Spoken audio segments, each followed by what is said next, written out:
Cerna dulu pertanyaan saya baik-baik. Karena tadi kamu mengatakan bahwa Yesus berpura-pura. Iya, Dengan begini. menjadi manusia, kan? Karena Nah, begini dia. sekarang saya tanya. Ini apakah setan bisa diam dulu nggak sih? kalimat Setan, merendahkan woi, diri- woi, setan, woi, woi, kalimat woi, woi, merendahkan hantu. Kalimat merendahkan diri itu mengandung unsur kepura-puraan. Silakan jawab. Karena statement kamu bukan Silakan berarti jawab, Yesus tidak silakan setara. jawab. Enggak, jawab dulu pertanyaan Bego. saya ini. Saya Jawab bertanya dulu, itu jawab karena dulu, kau bilang jawab bukan berarti dulu, Yesus jawab. tidak menganggap setara. Sedangkan dalil tertulis tidak menganggap setara. Dalil menarasikan tertulis itu tidak merendahkan menganggap diri. kesetaraan. Kemudian Kemudian kamu Anda mengatakan menarasikan bahwa bukan berarti itu merendahkan diri tidak itu setara. berpura-pura dong.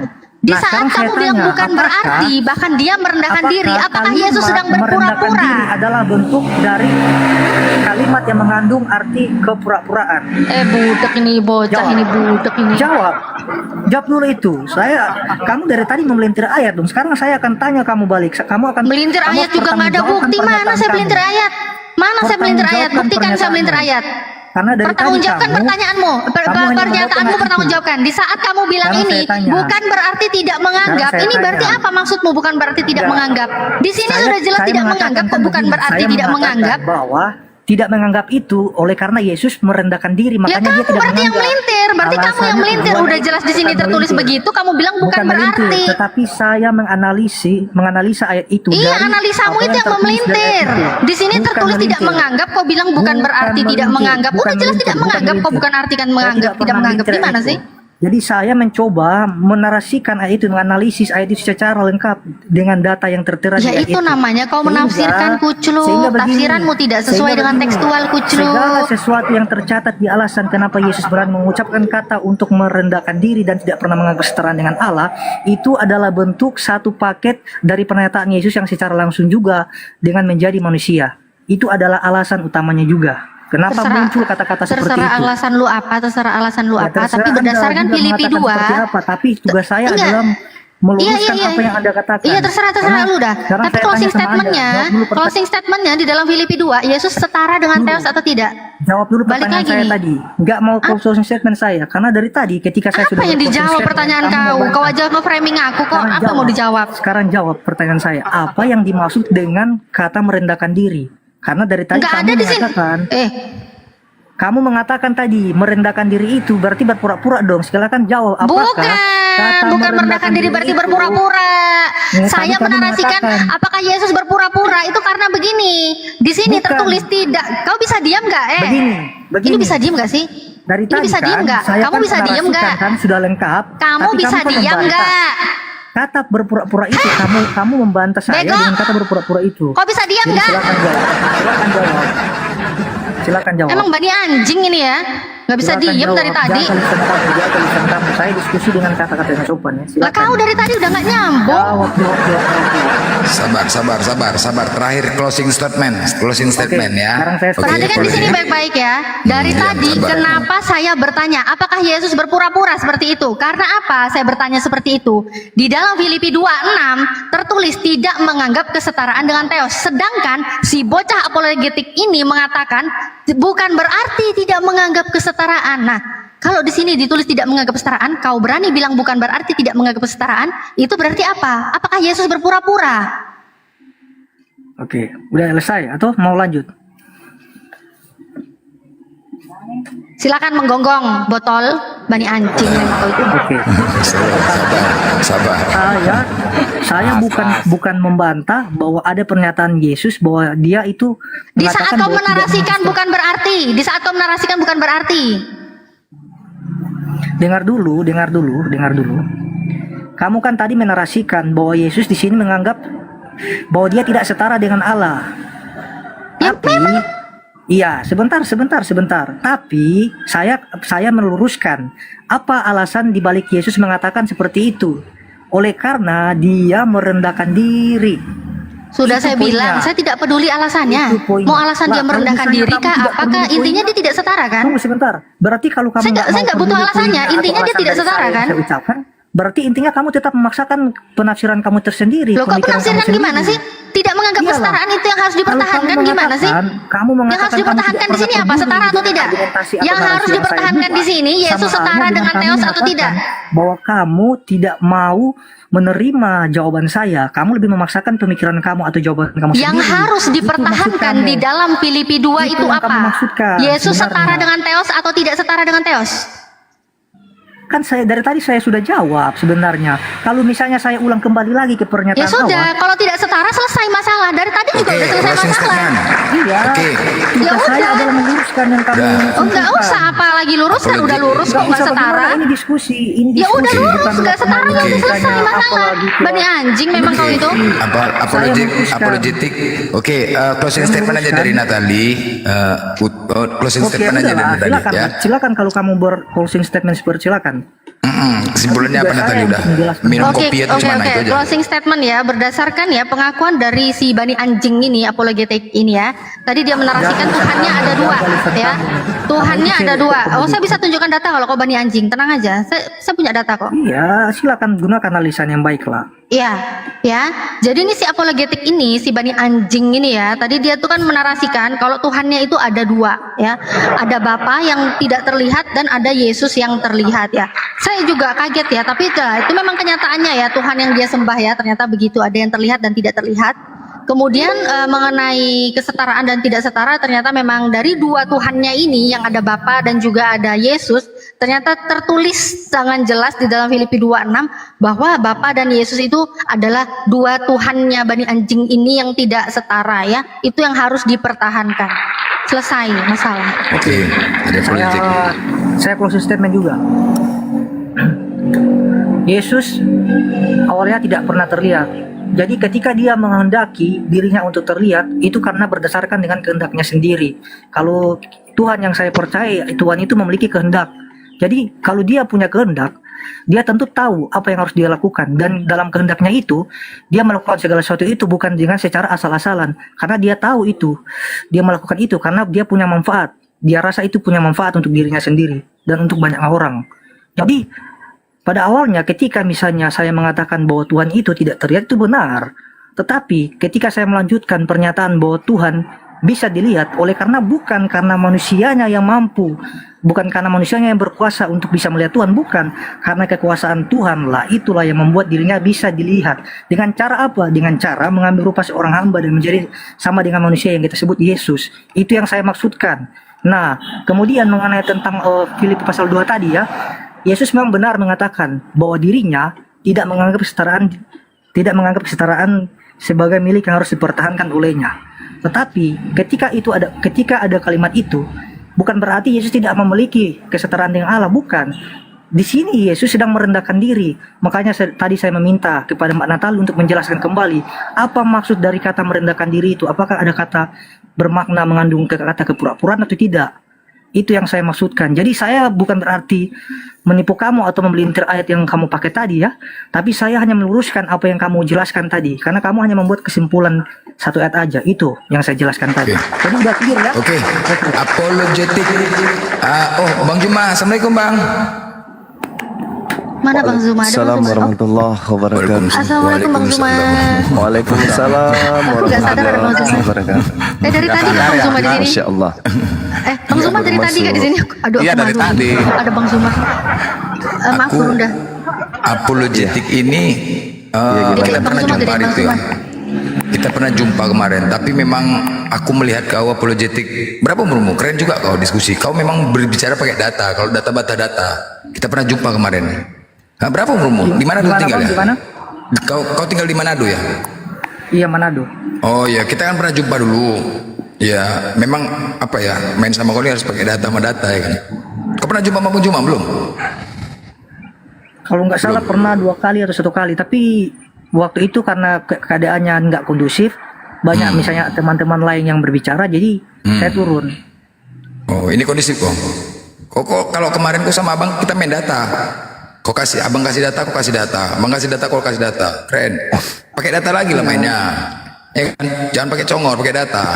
Iya kan Seru tadi dia. kan saya pakai data bang. Cuma kan maksudnya begini, Bang, ya. Data Cuma, bantah cuma data. datanya dilawan, cuma datanya dilawan. Dia bawa buat berantem. Bukan dilawan. Tapi saya hanya mencoba meluruskan. Kamu kan Data sama by juga data. kan? Iya. Heeh. Iya. Ya, data by data. Ya mungkin Bang, udah pernah Bang jumpa sama dia? Masih ingat Bang Juma? Enggak, belum. Saya lupa. Lupa ya. Kalau nggak salah saya diturunkan oleh Bang Suma juga. Mungkin, Iya. mungkin. Karena waktu Iya. itu teman-teman Kristen lainnya kan kalau nggak salah ada empat orang teman-teman Kristen ya yang masuk. Kemudian waktu itu ada satu orang teman Kristen yang menarasikan misalnya tentang apa ya waktu itu saya lupa. Tapi seketika Bang Suma menanggapi pernyataan itu, kemudian teman-teman Kristen lainnya juga ikut menanggapi. Makanya terjadilah misalnya keributan di situ dan suasana udah kondusif, makanya kami diturunkan. Iya. Kemarin kau sama Abang main kita data Paulus ya, KO ya sama Bang ya, Paulus tuh ya. KO ya. Iya kan? Iya, KO saya kemarin. kalau nggak salah berdiskusi sama mantan Oten ya, akun mantan Oten. Ya, habis itu Abang. Ya, dia kan bilang Ya. seperti ini sama saya kan. Dia bilang kan Yesus itu disunat pada umur 30 tahun. Terus saya Ya. kejar, saya minta datanya di mana Yesus disunat pada umur 30 tahun. Ya dia kabur, nggak bisa nunjukkan. Ya, ya udahlah mungkin mau diskusi sama Bang Juma, akan pakai by data. Silakan Bang, ini memang agak apa dia memang Ya. macam-macam dikas tadi. Ya oke. Salam kenal ya. Ya, Saya salam kenal. sempat, iya, Kristen itu kan selalu menganggap bahwa Yesus itu adalah Tuhan kan gitu. Saya boleh nggak dibantu minta data satu aja di mana Yesus pernah disebut sebagai manusia Tuhan? Manusia Tuhan. Ya, Kedua-duanya manusia juga disebut manusia juga disebut Tuhan. secara bersamaan karena ini konsep yang muncul belakangan. Konsep yang muncul belakangan itu adalah Yesus Tuhan dan juga Yesus itu manusia kan gitu. Nah, pernah nggak Yesus ini disebut manusia Tuhan? Yang pertama dulu begini.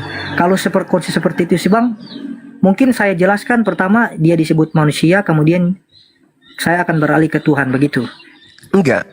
Ini konsep Kristen yang saya ingin ada hasil. Kristen itu kan bagi Kristen Yesus itu adalah manusia dan juga Tuhan. Nah, pernah nggak Yesus ini disebut sebagai manusia Tuhan?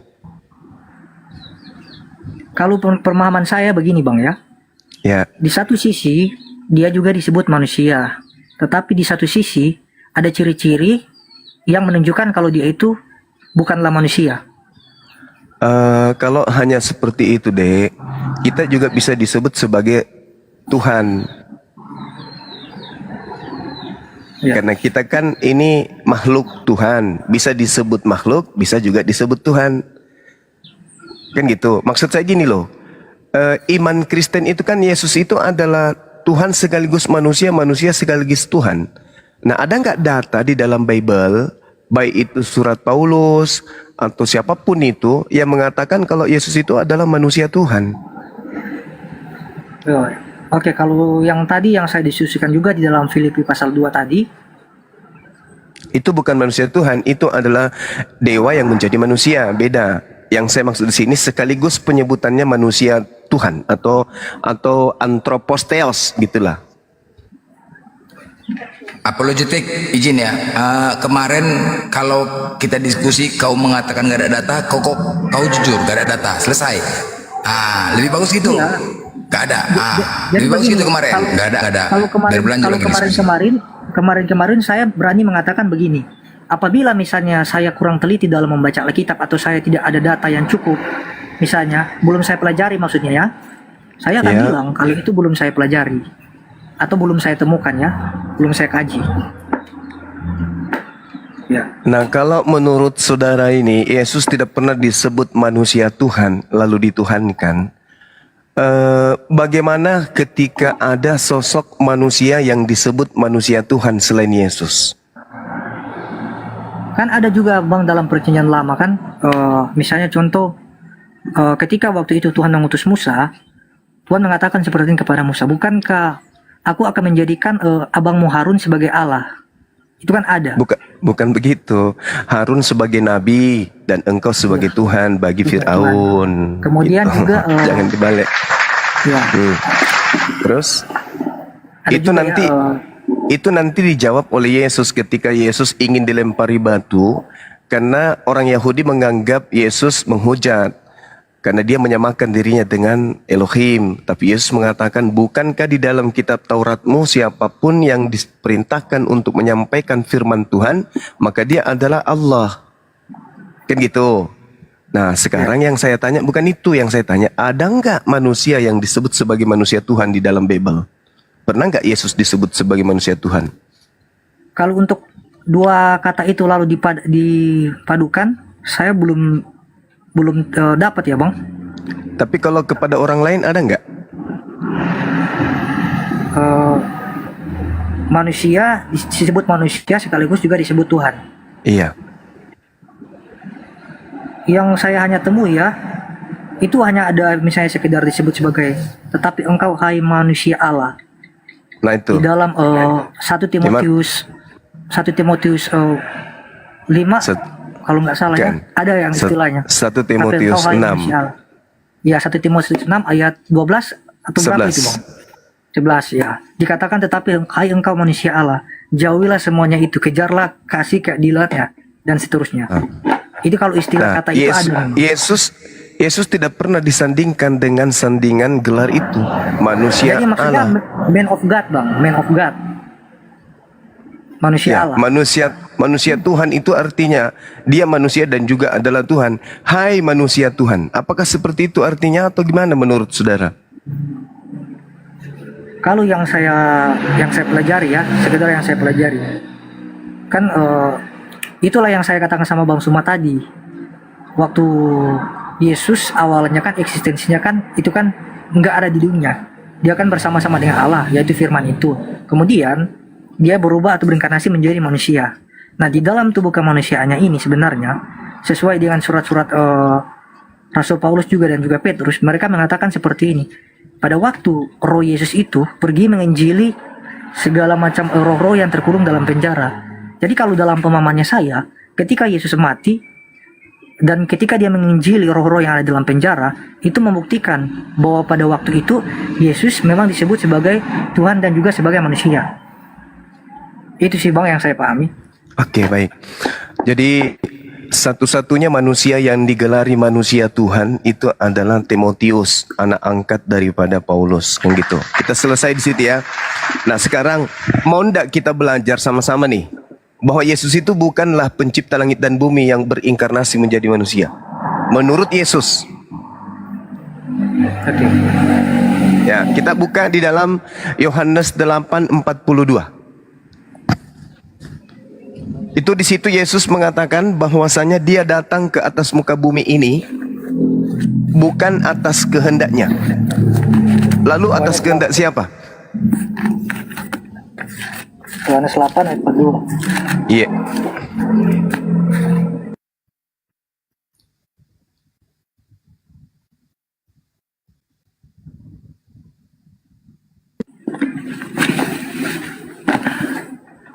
Iya bang.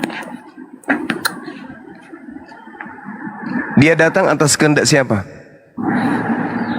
Kata Yesus kepada mereka, jikalau Allah adalah Bapamu, kamu akan mengasihi aku, sebab aku keluar dan datang dari Allah, dan aku datang bukan atas kehendakku sendiri, melainkan Dia yang mengutus aku.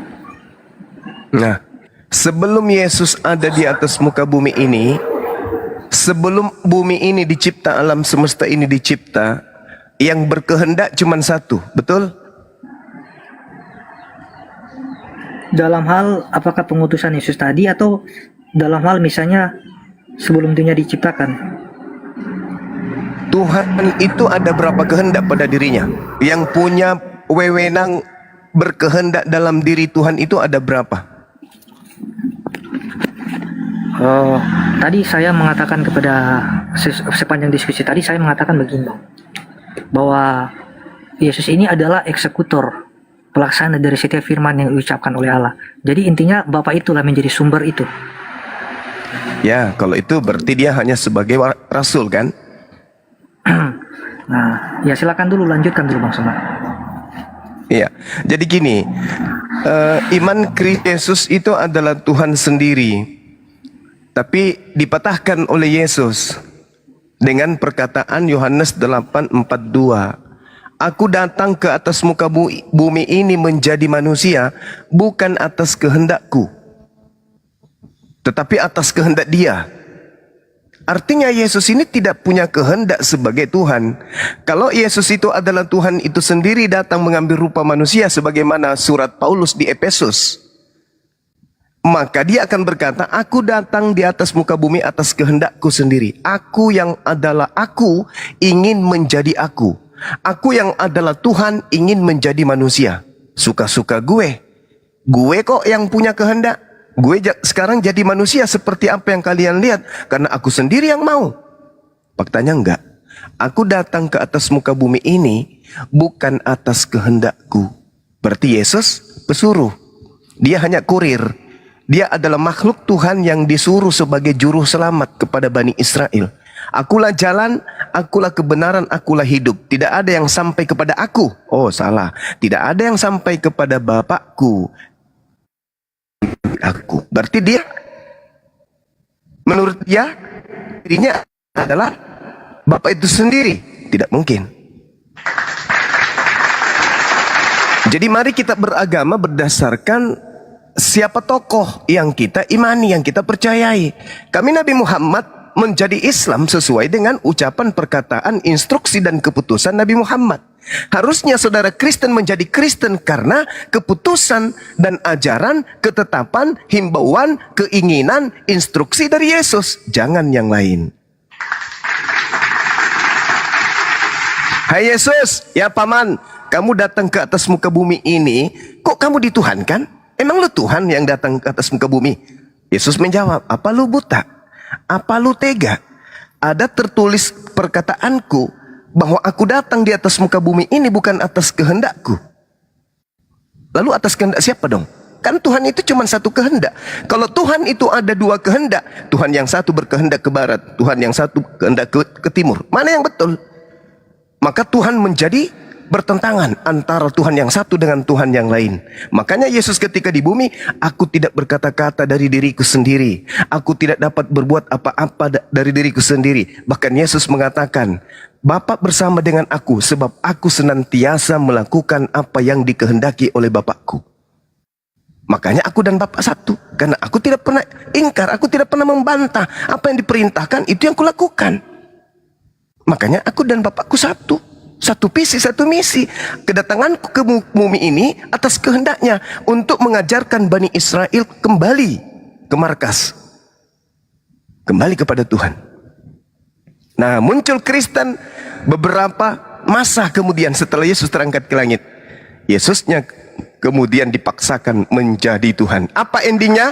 Enyahlah daripadaku, kalian semua adalah pembuat kejahatan. Kurang apa lagi imannya orang Kristen? Pendeta, pastor, mengusir setan, bernubuat, bermukjizat. Kurang apa lagi mereka itu ilmunya? Tapi endingnya apa? Enyahlah daripadaku, kalian semua adalah pembuat kejahatan. Aku tidak mengenal kalian. Kenapa? Karena Kristen mengajarkan pengajaran yang berbeda dengan ajaran Yesus. Aku datang bukan atas kehendakku sendiri. Selesai kita. Tapi adik apologet ini menghendaki Yesus Tuhan. Tapi Yesus menghendaki enggak? Enggak. Gimana dong? Yang mana yang harus kami percaya sebagai Muslim? Orang-orang Kristen kah? Atau percaya kepada Yesus? Itu dulu pertanyaannya. Dan satu bahan pemikiran buat saudara. Anda masih muda. Tuhan itu maha kuasa. Ada dua pasal. Pasal pertama, Tuhan berkuasa menciptakan Yesus menjadi manusia, lahir tanpa ayah. Pasal kedua, Tuhan berkuasa menciptakan dirinya menjadi manusia. Mana yang betul? Yang betul yang mana? Tuhan berkuasa, Tuhan yang maha kuasa ini berkuasa menciptakan dirinya menjadi makhluk berupa manusia. Atau pasal yang pertama tadi, Tuhan maha kuasa berkuasa menciptakan ciptaannya, makhluknya, hambanya, utusannya, rasulnya lahir tanpa ayah. Yang mana yang betul? Pasal pertama apa pasal kedua? Kalau saya jawab bang, bisa kedua-duanya bang. Oh, nggak bisa dong, nggak bisa dong. Kalau habis ini ada tanggapi. Kalau Anda mengatakan bisa kedua-duanya, berarti Tuhan yang Maha Kuasa berkuasa menciptakan dirinya menjadi manusia yang tidak berkuasa. Kalau itu terjadi, maka Tuhan lebih berkuasa menciptakan Tuhan yang juga berkuasa. Itu lebih rasional. Tuhan menciptakan Tuhan baru yang juga sama kuasanya, daripada dia menciptakan dirinya menjadi tidak maha kuasa. Aku tidak dapat berbuat apa-apa dari diriku sendiri. Ini mah bukan Tuhan. Kembali ke pasal yang pertama, Tuhan berkuasa menciptakan ciptaannya lahir tanpa ayah. Itu lebih pas. Kalaupun Tuhan ingin menciptakan pribadi baru, Tuhan ingin menjadikan dirinya menjadi makhluk, maka itu lebih baik Tuhan menciptakan Tuhan baru yang setara, yang sepadan dengan dirinya, turun ke bumi. Nah, sekarang permasalahan Tuhan itu dua. Sampai-sampai ada Tuhan kembar. Tuhan yang pertama menciptakan Tuhan baru yang kembar dengan dirinya. Maka larilah kita kepada pengajaran apa? Animisme, polytheism, banyak Tuhan. Padahal Yesus memberikan hadiah.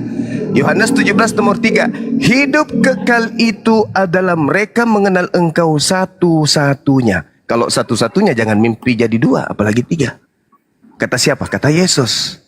Nah, alhamdulillah kami Muslim lebih percaya kepada Yesus daripada Kristen sendiri. Demikian. Silakan. Oke. Tadi Bang semua mengatakan kan, lebih manakah yang bisa dipercayai? Apakah pasal pertama atau pasal kedua? Saya menjawab kedua-duanya. Nah, jadi kalau misalnya Tuhan itu maha kuasa, berarti dong justru dia tidak pernah menjadi maha kuasa. Karena justru dia sudah menjadi manusia dan tidak bisa berbuat apa-apa. Nah, oke, kalau itu pemikiran Bang Suma nggak apa-apa begitu. Tapi saya punya pemikiran begini Bang. Kalau ya misalnya yang tadinya dia bisa menjadi manusia, itu saya akan katakan dia maha kuasa. Karena kalau bicara maha kuasa, dia bisa menjadi apa saja. Nah, bagaimana ketika dia sudah menjadi manusia? Apakah kemahakuasanya ini hilang seketika? Tentu saja tidak. Karena berdasarkan dengan catatan Alkitab, ketika Yesus mati, saya kan mengatakan kan dari awal tadi kan, ada pernyataan dari para rasul-rasul ketika Yesus mati, Yesus itu pergi menginjili orang-orang yang sudah mati, yang ada di dalam alam kubur, alam maut ya. Kemudian setelah itu dia bangkit pada hari ketiga, dan setelah itu dia mengenakan tubuh yang sama yang sebelumnya itu. Nah, dari indikasi ini saya menyimpulkan bahwa ternyata yang fana itu adalah tubuh yang dikenakannya, sedangkan sifatnya atau rohnya sebagai Tuhan itu tidak pernah fana. Jadi dari sini saya meyakini bahwa Yesus itu bukan berarti menjadi manusia lalu seketika itu hilang ke manusia, hilang ketuhanannya, tidak seperti itu. Nah, kalau juga Bang Suma mengatakan tadi kan kepada saya bahwa pertama Yesus berkata dalam Yohanes 5 ayat 30, aku tidak dapat berbuat apa-apa dari diriku sendiri. Aku menghakimi sesuai dengan apa yang aku dengar, dan penghakimanku adil sebab aku tidak menuruti kehendakku sendiri, melainkan kehendak Dia yang mengutus aku. Saya membenarkan Bang kalau Yesus itu adalah utusan. Karena kalau bicara eksistensi, Yesus berasal dari surga kan. Kemudian Yesus itu melaksanakan apa yang diperintahkan oleh Bapa kepadanya. Nah, patutlah kita menyebut itu sebagai utusan karena memang itu benar. Tetapi Bang, yang saya juga mau narasikan di sini adalah utusan yang dimaksudkan kepada Yesus itu merupakan utusan yang beda banget sama nabi-nabi yang sebelum Yesus. Kalau dari segi mujizat, banyak kok nabi-nabi yang mengadakan mujizat dari nabi-nabi yang lain. Kalau dalam hal mujizat ada nabi-nabi juga. Bahkan mungkin kalau bisa dikatakan ya, ada yang nabi yang lebih hebat daripada Yesus yang diizinkan oleh Tuhan untuk membuat mujizat. Misalnya contoh Musa dan lain sebagainya lah. Nah, oke, saya mengerti mengenai tentang hal mujizat ini. Tetapi Bang, kalau kita melihat keberadaan atau eksistensi dari Yesus, Yesus ini beda Bang. Tidak pernah ada satupun di dalam Alkitab mengenai tentang penghakiman ya, dalam Yohanes 5 Bang, ayat 19 dan yang seterusnya. Kalau disebut sebagai hakim, ada nabi-nabi tertentu atau dalam kitab perjanjian lama ya, orang-orang Israel itu memiliki misalnya hakim-hakim, kemudian ada imam, ada nabi ya. Nah, tugas dari misalnya hakim-hakim ini, mereka ini yang memerintahkan orang-orang Israel, misalnya kalau atau menyuruh orang Israel untuk melaksanakan konstruksi dari Tuhan. Nah, itu dia. Tetapi kalau berbicara tentang hakim yang diberikan kepada Yesus, walaupun tadinya Bang Suma mengimani dia hanya sekedar utusan, dan saya juga mengakui dia itu utusan, tetapi ada perbedaannya juga di sini, Bang. Perbedaannya adalah gini, Bang. Di dalam Yohanes pasal 5, Yesus mengatakan seperti ini. 26. Sama seperti Bapa mempunyai hidup dalam dirinya sendiri, demikian juga diberikannya anak mempunyai hidup dalam dirinya sendiri, dan ia telah memberikan kuasa kepadanya untuk menghakimi, karena ia adalah anak manusia. Janganlah kamu heran akan hal itu, sebab saatnya akan tiba, bahwa semua orang yang dalam kuburan akan mendengar suaranya, dan mereka yang telah berbuat baik akan keluar dan bangkit untuk hidup yang kekal, tetapi mereka yang telah berbuat jahat akan bangkit untuk dihukum. Nah, kalau dalam pemahamannya saya, Bang, sebenarnya gini. Bahkan juga Bang Suma percaya kan kalau satu-satunya hakim yang adil itu cuma Allah Subhanahu wa taala. Bang Suma percaya enggak? Iya. Iya, iya. Kita sepakat dulu mengenai soal ini ya. Saya bersepakat juga kalau dikatakan bahwa Tuhan itu adalah satu-satunya hakim. Nah, tetapi kalau kita hanya sebatas melihat Yesus ini adalah seorang nabi biasa dan mengatakan bahwa dia sama seperti nabi-nabi yang sebelum dia, itu sebenarnya adalah suatu kesalahan menurut saya ya. Karena jelas ada pembeda, Bang. Yang oke lah, sebelum saya lanjut saya mengatakan dulu seperti ini, Bang. Oke lah, di sini saya belum mengatakan bahwa Yesus ini adalah Tuhan. Jadi catat ya, Bang. Oke lah, saya sepakat saya belum mengatakan bahwa dia itu Tuhan. Jadi saya mengulang ya, saya belum mengatakan di sini dia adalah Tuhan yang pertama dulu. Nah, tetapi kalau ketika kita melihat dalam catatan Yohanes pasal 5 ini, ayat 26, 27, 28, seharusnya kalau Bang Suma juga sepakat bahwa Tuhan satu-satunya hakim yang akan menghakimi manusia, kenapa Yesus yang adalah manusia atau hanya utusan sebagai manusia biasa, kenapa dia memegang otoritas ini? Kenapa dia dipercayakan? Bahkan kan, Bang, kalau kita berbicara mengenai tentang penghakiman di akhirnya nanti, Bang, jelas-jelas kalau Yesus hanya sebagai utusan atau manusia biasa, tentunya Yesus pun akan dihakimi juga, Bang. Yesus akan termasuk dalam orang yang akan dihakimi, bukan dia yang menghakimi, melainkan Tuhan akan menghakimi Yesus. Kalau seandainya konsepnya Yesus adalah manusia biasa, sama halnya juga dengan nabi-nabi yang sebelum Yesus. Tetapi yang menjadi pertanyaan terbesar saya di sini, kenapa Yesus menjadi hakim, bahkan menghakimi orang-orang yang sudah mati, Bang? Ini pertanyaan saya. Oke lah, saya mengakui dia utusan, Bang. Tetapi ketika dikatakan dia hanya sekedar utusan, sama halnya dengan nabi-nabi lain, itu saya nggak terima, Bang. Jadi saya mau mengarahkan pemikiran Bang Suma kepada hal ini. Kenapa sampai-sampai Yesus memegang gelar sebagai hakim ini? Kenapa Tuhan begitu mempercayakan segala sesuatu yang sebenarnya ini adalah tugas dari Tuhan sendiri? Dan sebenarnya tidak patut bagi manusia mengambil tugas ini, karena manusia pun adalah makhluk yang lemah dan juga berdosa, sama halnya dengan nabi-nabi sebelumnya. Nah itu, Bang. Yang kedua, Bang. Sudah? Ya.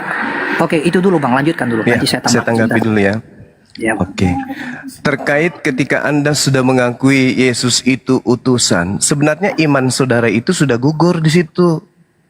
Anda harusnya sudah gulung tikar. Ketika Anda mengakui Yesus itu utusan, selesai. Pecah telur. Nah, kenapa demikian? Karena pencipta langit dan bumi itu bukan utusan. Di dalam Yesaya 63 nomor 9, bukan seorang duta atau bukan seorang utusan, melainkan Tuhan sendirilah yang menyelamatkan mereka. Dia yang menebus mereka dengan kasih.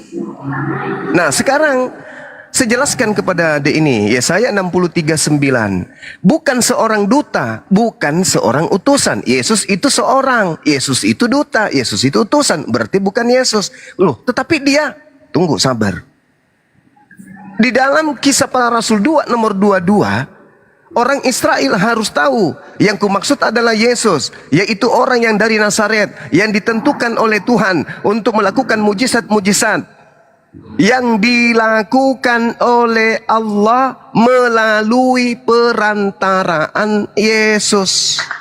Saya ulang, yang dilakukan oleh Allah melalui perantaraan Yesus. Kembali Yesaya 63 nomor 9. Bukan Yesus dan bukan utusan, melainkan aku sendirilah yang menyelamatkan manusia melalui Yesus, melalui Musa, melalui Daud, melalui Harun, melalui Salomo. Itu satu. Yang kedua, ketika Anda bangga Yesus itu dari surga, baca 1 Korintus 15:48. Apa itu? makhluk-makhluk surga sama seperti Yesus yang datang dari surga. Gugur, pecah telur dua. Gugur lagi kan? Nah, kemudian ketika Anda mencoba mengambil sebagai seorang Kristen, mengambil data bahwa Yesus masuk ke dalam kubur penginjilan. Ingat, itu adalah tanda untuk angkatan jahat. Masuk ke kubur, itu adalah angkatan jahat. Masuk ke dalam perut ikan Yunus, itu adalah simbol tanda untuk angkatan jahat. Coba Anda lihat di dalam Matius 12. Angkatan jahat ini, angkatan tidak setia ini, minta satu tanda. Dan tidak akan diberikan satu tanda apapun, kecuali tanda Yunus. Sebab 3 hari 3 malam Yunus dalam perut bumi ikan. Demikian juga anak manusia 3 hari 3 malam dalam perut bumi. Itu untuk siapa? Untuk angkatan jahat. Kalau 3 hari 3 malam dalam perut bumi, maka hari ketiganya dia kemana? Terangkat, bangkit. Itu simbol untuk siapa? Angkatan jahat. Anda sedang mengimani angkatan jahat. Ingat, oknum yang masuk ke alam kubur itu adalah Lucifer, Helal bin Zakar. Yesaya 14 nomor 15. Akan tetapi ke dunia orang mati akan kuturunkan engkau, ke liang kubur yang paling dalam aku masukkan engkau. Jadi yang dimasukkan ke alam kubur itu adalah Helal bin Zakar, Lucifer, iblis. Kenapa Yesus kemudian mengambilkan simbol turun ke bumi, turun ke perut bumi itu sebagai simbol untuk angkatan jahat? Karena yang masuk ke dalam perut bumi itu adalah iblis. Bangkit pada hari ketiga yang ditemui oleh pengarang-pengarang Bible itu siapa? Iblis. Yang datang kepada Paulus itu siapa? Iblis. Yang datang kepada Pulau Patmos itu siapa? Iblis. Yang datang kepada Aeneas itu siapa? Iblis. Paham sampai sini? Paham ya? Yang ketiga, Yesus hakim. Kenapa Yesus hakim? Kenapa bukan Nabi Musa? Kenapa bukan Nabi Muhammad? Kenapa bukan Abraham? Kenapa? Karena orang-orang ini tidak pernah dituhankan, tidak pernah dilantik menjadi Tuhan oleh manusia. Yesus malu di hadapan Tuhannya karena dipertuhankan oleh manusia ini. Maka dia turun ke bumi untuk kedua kalinya menjadi hakim. Kenapa dia menjadi hakim?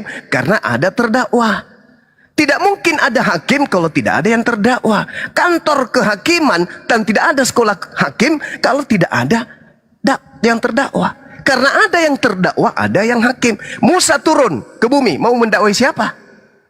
Emang Musa dituhankan? Enggak. Nabi Muhammad turun mau ngapain? Mau menghakimi siapa? Enggak ada yang menuhankan dia. Yesus turun kedua kalinya karena dia turun untuk menjadi hakim. Mau bukti? Mari kita lihat. Di dalam pengajaran Yesus yang dikabarkan kemudian oleh saudara-saudara Kristen sendiri melalui Matius 19.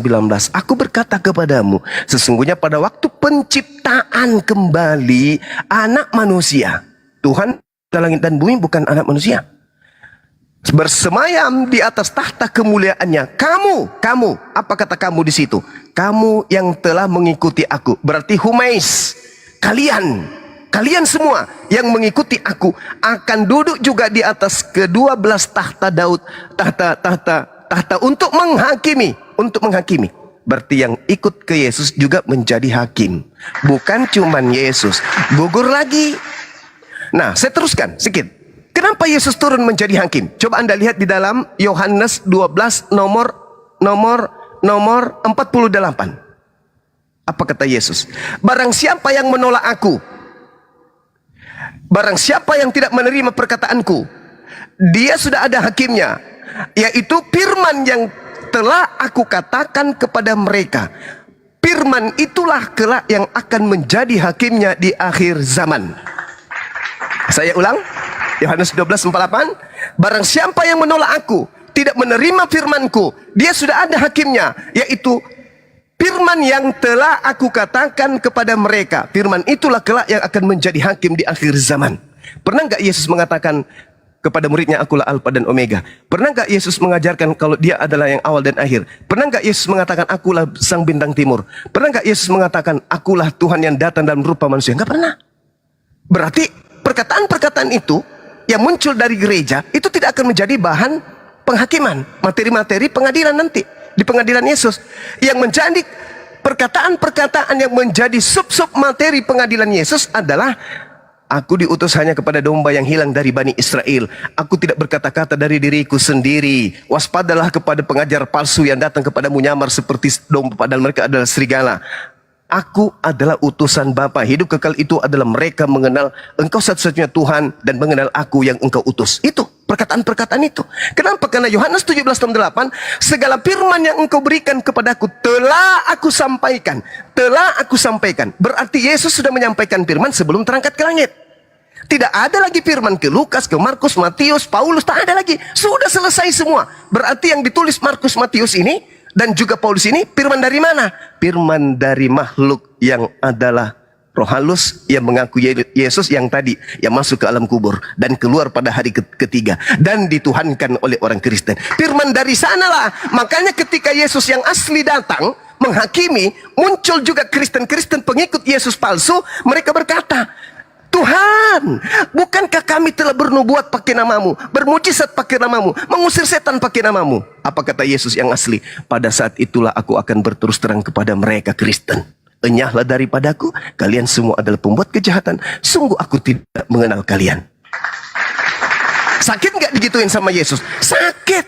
Kenapa? Karena Kristen hari ini bukan pengikut Yesus Al-Masih, Yesus Kristus. Kristen hari ini adalah pengikut Hillel bin Zakar yang datang bangkit pada hari ketiga, yang dituhankan kemudian oleh orang Kristen. Coba lihat nih, kalau saya tanya adik, pasti adik ini klepek-klepek. Markus 16 nomor 12. Penulisnya mengatakan begini, lalu Yesus menampakkan diri kepada kedua orang tersebut dalam rupa yang lain. Pertanyaan saya, dari mana Markus tahu kalau itu adalah Yesus dalam rupa yang lain? Itu adalah orang yang lain yang datang kepada orang-orang setelah Yesus terangkat ke langit. Karena dia mukanya tidak sama dengan muka Yesus asli, maka ditambah dalam bentuk rupa yang lain. Padahal Yesus berpesan di dalam Lukas 21 nomor 8, waspadalah kepada penyesat yang datang kepadamu dengan memakai nama Yesus dan berkata, akulah Yesus, waktunya sudah dekat, jangan kamu percaya. Makanya Yahudi masih Yahudi hari ini, Kristen berbeda. Semakin hari semakin jauh menyimpang ke kiri.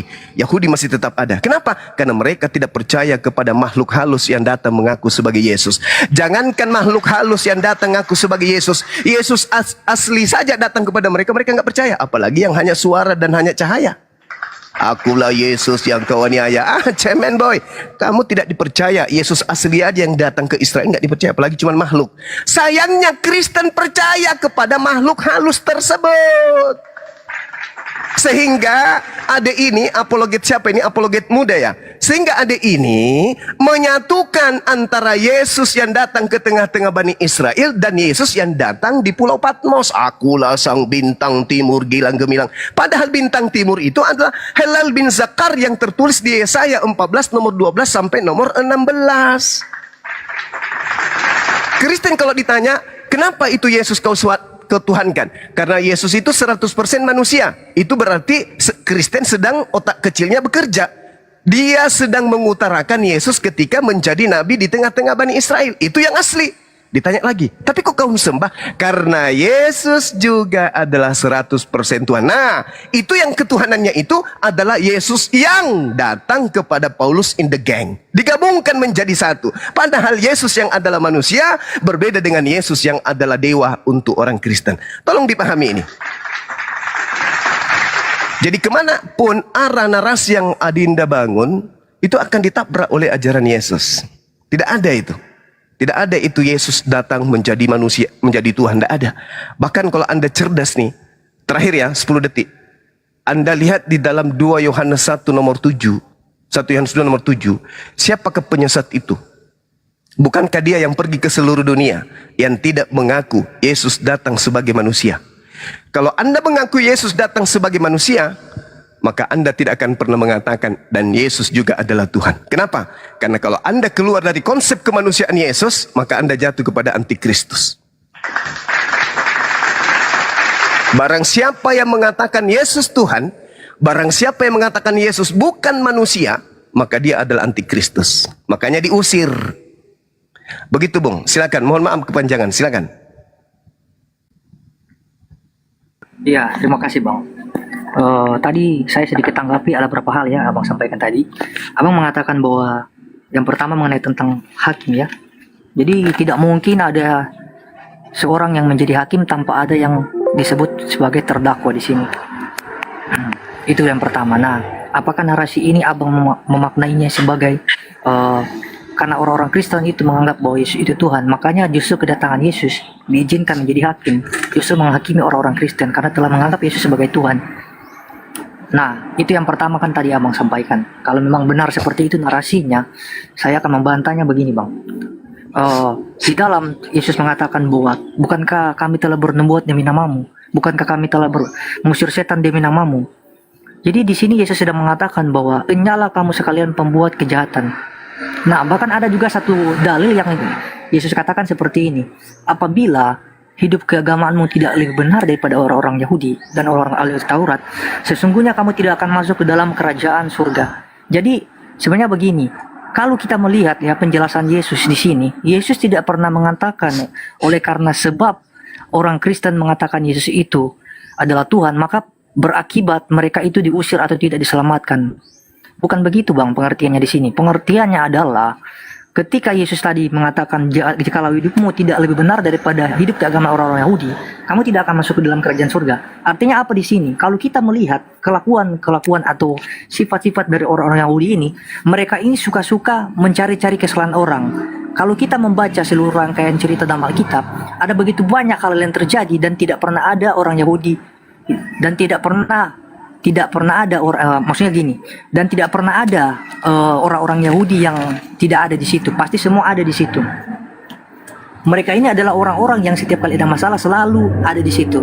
Jadi makanya Yesus memakaikan suatu nasihat ya kepada murid-muridnya. Jikalau hidup keagamaan tidak lebih benar daripada mereka, maka sesungguhnya kamu tidak akan masuk ke dalam kerajaan surga. Itu sudah jelas-jelas dikatakan kepada murid-muridnya. Nah, tadi kan Abang juga menarasikan bahwa murid-murid Yesus ini adalah orang-orang yang akan menjadi hakim, duduk bersama-sama di atas tahta bersama-sama dengan Yesus. Kalau semisalnya Bang, nasihat ini yang dikatakan Yesus tadi kepada murid-muridnya, hidup mereka tidak lebih benar daripada orang-orang Yahudi, otomatis jelas mereka nggak akan pernah masuk surga Bang. Karena sesuai dengan penjelasan dalil yang Yesus katakan tadi tersendiri. Nah, tapi buktinya apa? Buktinya mereka kan duduk di atas tahta. Berarti gini Bang, yang ditekankan Yesus adalah mengenai tentang pola hidup, perilaku orang-orang yang mengaku dirinya sebagai yang membawa ajaran Musa atau Taurat, tetapi tidak berlaku senonoh di hadapan orang-orang, suka mencari kepentingan diri sendiri.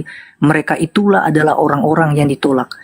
Makanya juga dikatakan kan, kamu telah bernubuat, kami telah mengusir setan demi namamu. Kemudian Yesus melanjutkan, "Kenyalah daripada aku kamu sekalian pembuat kejahatan." Jadi di sini yang ditolak itu bukan tentang karena ada orang-orang yang mengaku Yesus sebagai Tuhan, bukan.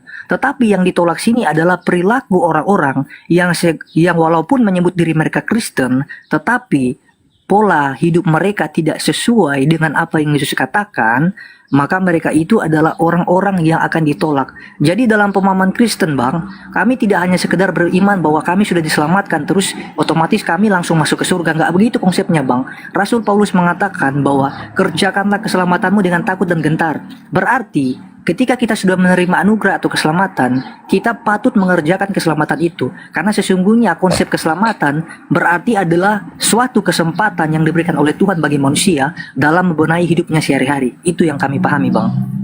Jadi nggak sekedar hanya kami orang Kristen ketika sudah percaya Yesus, ketika sudah ditebus dosanya maka masuk surga. Bukan seperti itu. Nah, saya juga menanggapi begini Bang ya.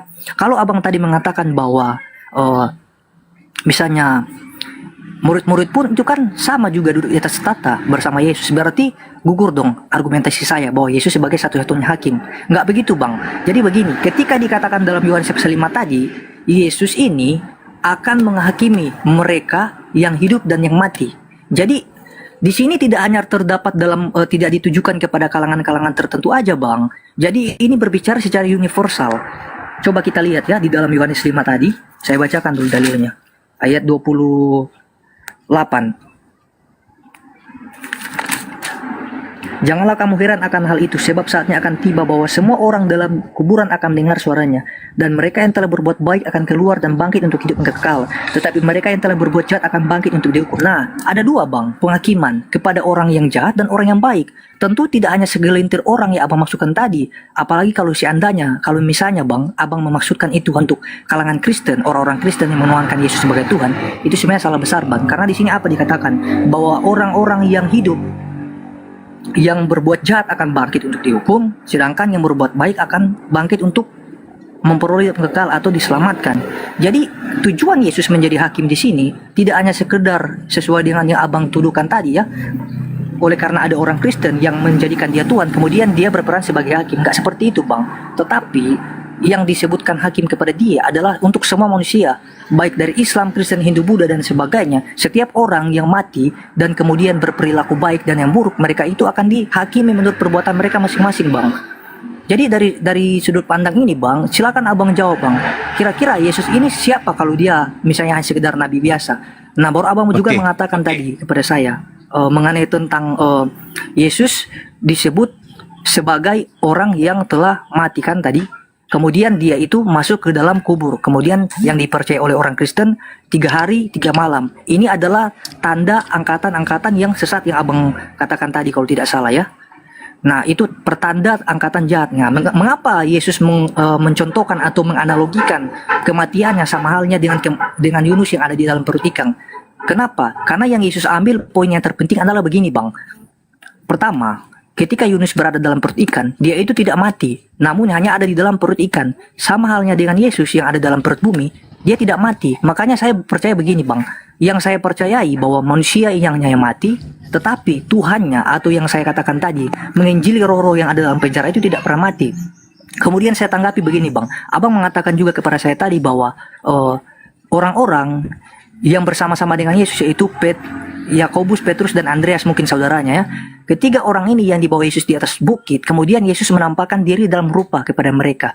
Nah ini bang kejadiannya ini berlangsung ketika Yesus masih bersama-sama dengan murid-muridnya. Bukan itu terjadi ketika Yesus sudah jauh terangkat ke surga bang, seperti yang abang katakan tadi. Nggak begitu konsepnya. Nah baru abang menanyakan bagaimana, dari mana Markus mengetahui kalau Yesus benar-benar menampakkan diri kepada murid-muridnya. Nah itu yang abang tanyakan kan tadi. Jadi saya memakai dalilnya begini bang ya. Di dalam murid-murid Yesus ini bang, kita tidak hanya percaya bahwa 12 murid saja, bahkan ada 120 murid, bahkan ada banyak murid-murid ya, walaupun yang lain itu sudah mengundurkan diri. Tetapi kalau yang disebut Markus ini siapa sih? Markus ini adalah disebut juga Yohanes ya. Dia ini adalah murid dari Barnabas, teman sekerja Paulus ya. Bahkan kalau disebut juga Barnabas adalah orang tua rohani dari Paulus. Jadi Barnabas ini yang kemudian adalah disebut di dalam Alkitab bahwa dia adalah orang yang penuh dengan Roh Kudus. Jadi Markus ini atau disebut Yohanes ini yang menjadi penulis kitab ini lah yang menjadi orang yang menceritakan tentang kejadian ini. Dari mana dia mengetahuinya? Tentu saja dari cerita-cerita yang dikatakan oleh Barnabas, kemungkinan dari gurunya sendiri. Dan dari mana Barnabas menerima? Karena Barnabas ini adalah seorang murid Yesus juga yang walaupun tidak secara khusus yang 12 ini, tetapi dia juga menjadi bagian dari murid itu bang. Nah jadi kalau menurut saya dia mendapatkan informasi dari mana? Informasi dari murid-murid yang lain. Karena yang bekerja itu bang, itu bukan cuma sekedar 12 murid, tetapi ada murid-murid lain juga yang memberitakan firman Tuhan. Walaupun dijelaskan tidak secara spesifik ya, seperti halnya 12 murid ini dalam pemberitaan Injil mereka. Kalau misalnya juga abang tadi mengatakan kepada saya mengenai tentang antikris ya, bahwa orang-orang yang mengatakan bahwa Yesus itu adalah manusia, yang tidak mengakui Yesus sebagai manusia, mereka itu adalah antikris. Kenapa ayat itu mengatakan seperti itu? Jelaslah, karena begini, di dalam pemahaman Kristen kami percaya kok bahwa Tuhan itu datang dalam rupa manusia. Kami percaya. Kenapa kami mempercayai seperti itu? Karena begini, ketika Tuhan itu datang sebagai manusia, berarti Tuhan itu ketika kami mempercayai dia datang sebagai manusia, sama halnya juga kami percaya bahwa dia itu melakukan tujuannya ke dalam dunia ini, yaitu apa? Melaksanakan setiap kehendak Bapa dalam hidupnya. Di samping memberitakan kebenaran dari Tuhan, dari Bapaknya, dia juga mengatakan pada hari ini telah tertulis bahwa anak manusia akan diserahkan ke tangan orang-orang berdosa. Mereka akan mengisah dia dan disalibkan dan bangkit dari hari yang ketiga. Makanya penulis surat-surat di sini Paulus mengatakan bahwa kalau tidak mengakui Yesus datang sebagai manusia, mereka adalah antikris. Nah, karena apa? Karena mereka tidak pernah mengimani bahwa Yesus itu sudah mati sebagai manusia, sudah menebus dosa manusia. Nah, persoalannya Bang, kalau cuma hanya sekedar berbicara dari sisi kemanusiaan, Abang mungkin akan mengakui, bahkan orang Islam semuanya mengakui Yesus itu manusia. Tetapi yang menjadi perbedaannya sini adalah orang Islam tidak pernah mengakui bahwa ketika Yesus datang sebagai manusia, orang Islam tidak pernah mengakui bahwa dia itu bertujuan untuk mati di atas kayu salib, kemudian bangkit dan memperdamaikan dosa manusia di hadapan Allah. Itu yang tidak pernah diakui oleh para orang-orang Islam, Bang. Nah, kemudian juga Abang tadi mengatakan di dalam kitab Yesaya ya, Yesaya 14 ayat 12, "Wa engkau bintang timur putar fajar, engkau telah jatuh," kan dia berkata seperti itu di dalam ayat itu. Nah, dimaksudkan putra fajar di sini itu tidak pernah ada penafsiran yang memang benar-benar menunjukkan apakah bintang timur atau putra fajar ini dimaksudkan kepada Lucifer. Tidak pernah ada Bang penafsiran yang tepat mengenai tentang ini. Bahkan ini menurut saya masih ambigu Bang. Kalau sekiranya memang ada narasi-narasi dari pihak kekristenan sendiri yang mengatakan bahwa Yesaya 14 ayat 12 ini adalah Lucifer, dia adalah seorang malaikat yang jatuh ke bumi, itu penafsiran yang masih ambigu Bang. Belum terbukti kebenarannya apakah ini Lucifer. Tetapi gelar-gelar yang dikatakan kepada Yesus, misalnya putra fajar ini, bintang gilang gemilang, ini udah jelas Bang. Nah, yang masih kontradiksi ini dalam Yesaya 14 ini, ayat 12 ini, kita nggak bisa tahu ya referensinya yang benar ini dari mana sebenarnya. Karena ini bentuk interpretasi yang masih belum akurat Bang. Itu kalau dari saya ya, saya tanggapi soal ini. Nah, menyangkut juga ya yang Bang Suma katakan tadi.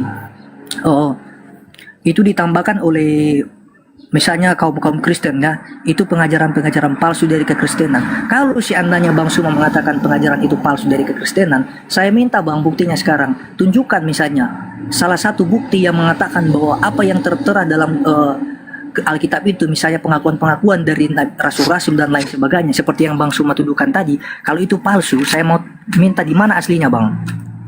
Dan dari tahun berapa itu misalnya diubah? Itu pertanyaan saya, seperti yang teman-teman Kristen lainnya tanyakan juga kepada kaum Muslim. Itu dulu Bang dari saya, silakan. Oke, jadi ini bias ya kemana-mana. Kita kerucutkan aja permasalahan. Jadi gini, terkait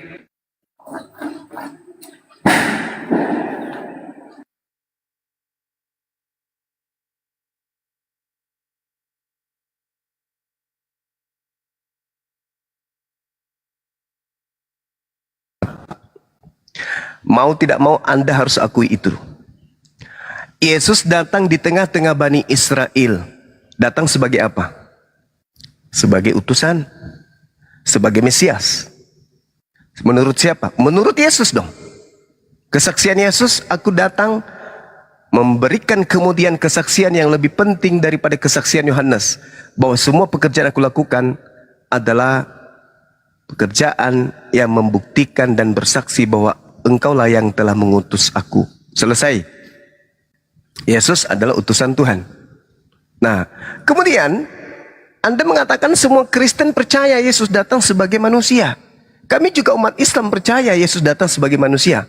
Bedanya kami dengan Kristen, kami bukan pembohong, kami bukan penyesat, kami bukan penipu.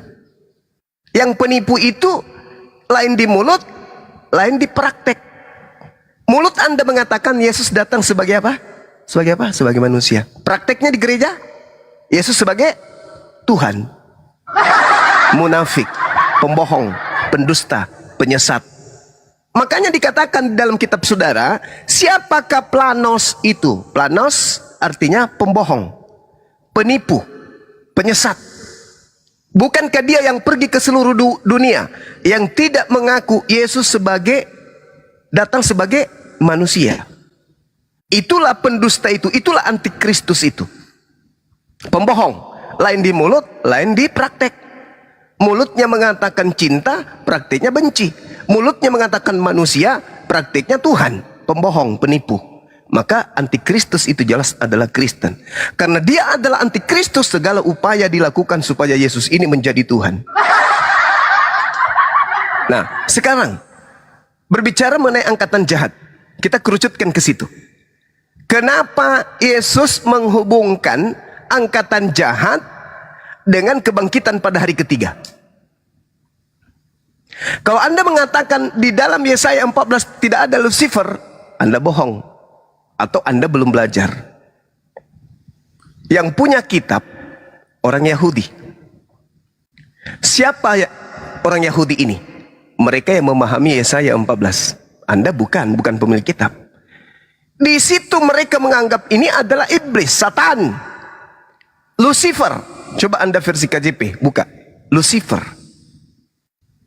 Yang ingin menyamai Tuhan itu siapa? Iblis kan? Jadi jangan nutup mata. Jadi yang dimaksud Yesaya 14 itu adalah iblis yang turun ke dunia orang mati. Kenapa Yesus memberikan itu sebagai simbol angkatan jahat? Ya namanya kejahatan. Kejahatan simbol iblis. Saya uraikan singkat. Penyaliban terhadap Yesus ini, apakah itu diizinkan oleh Tuhan? Tidak. Siapa yang memprakarsai kemudian penyaliban? Iblis. Bisa tidak Yesus itu disentuh oleh iblis? Tidak. Bisakah Yesus itu dicelakai oleh iblis? Tidak. Ada pengakuan Yesus? Ada. Tertulis di mana? Di Yohanes 14 nomor 30. Tidak banyak lagi aku berkata-kata dengan kamu, sebab penguasa dunia ini datang dan ia tidak berkuasa sedikit pun atas diriku. Penguasa dunia ini datang. Siapa itu? Iblis.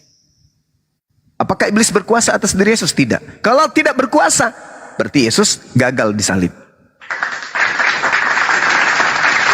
Ingat, Yesus dikhianati.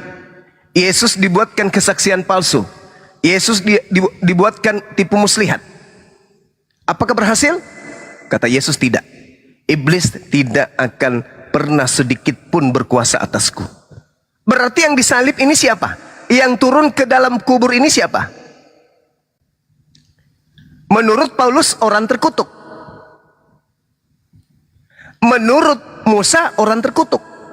Ulangan 21 nomor 22 nomor 23. Apabila engkau menghukum orang yang melakukan dosa yang sepadan dengan hukuman mati, jangan kau biarkan mayatnya semalam-malaman.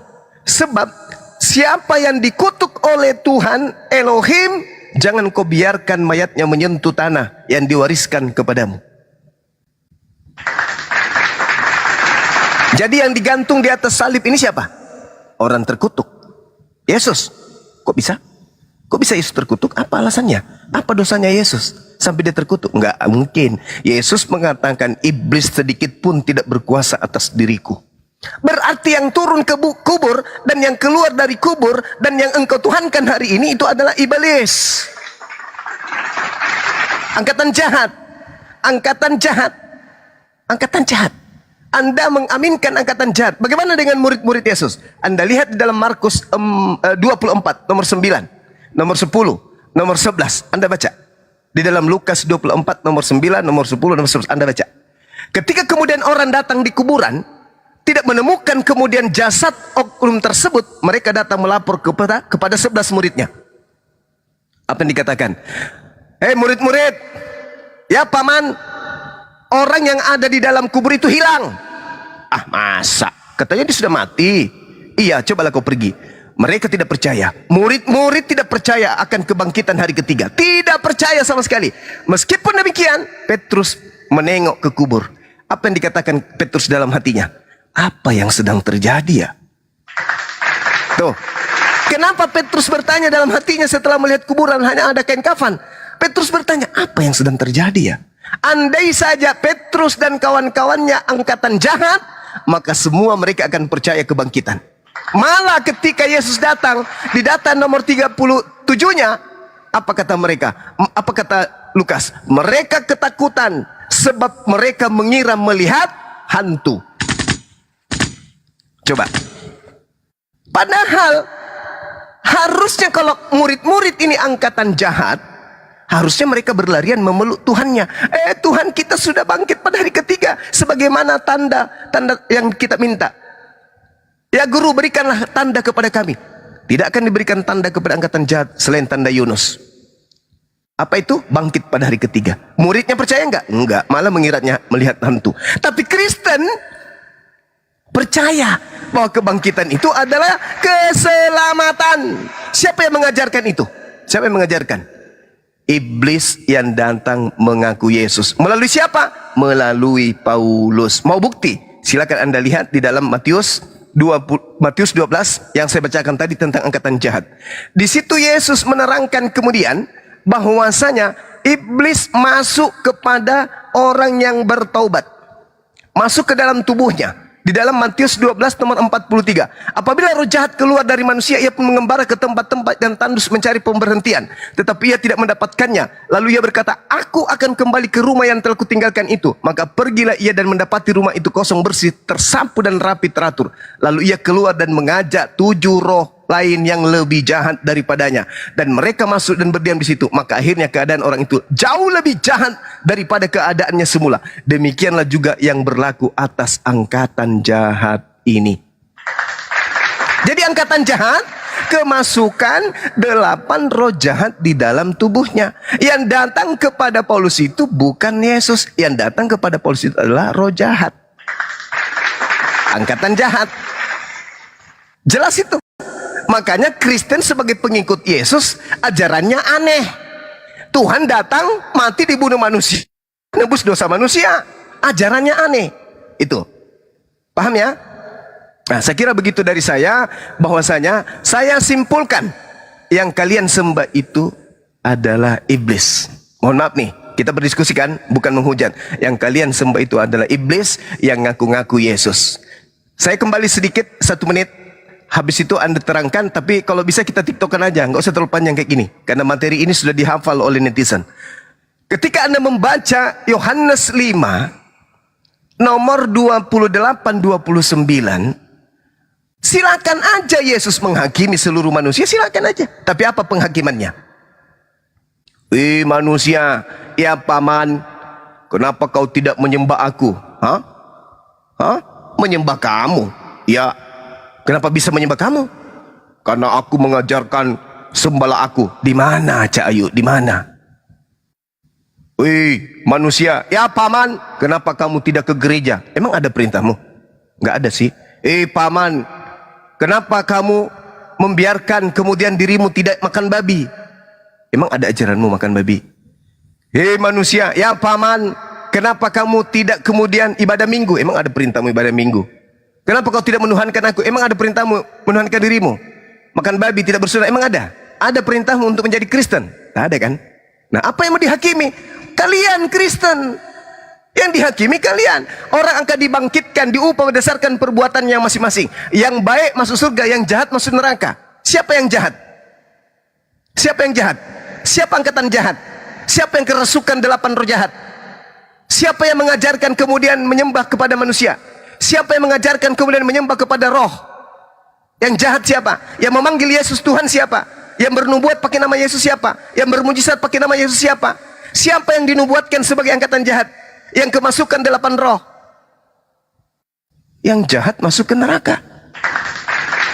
Makanya di dalam Matius 23 nomor 15, celakalah engkau wahai ahli Taurat, Paulus. Celakalah engkau wahai orang Farisi, Paulus. Celakalah engkau wahai orang munafik, Paulus. Engkau menyeberangi lautan, Paulus. Engkau menjelajahi daratan, Paulus. Engkau mentobatkan orang menjadi pengikut agamamu, Paulus. Setelah kau tobatkan, kau jadikan dia menjadi orang neraka, Paulus. Dan 2 kali lebih jahat daripada engkau sendiri, Kristen. Siapa orang Farisi, ahli Taurat yang menjelajahi daratan meninggalkan Yerusalem? Menjelajahi daratan, menyeberangi lautan, mentobatkan orang-orang di luar Yerusalem menjadi pengikutnya. Itu siapa? Paulus. Apa nama pendiri? Apa nama agama yang didirikan? Karisteng.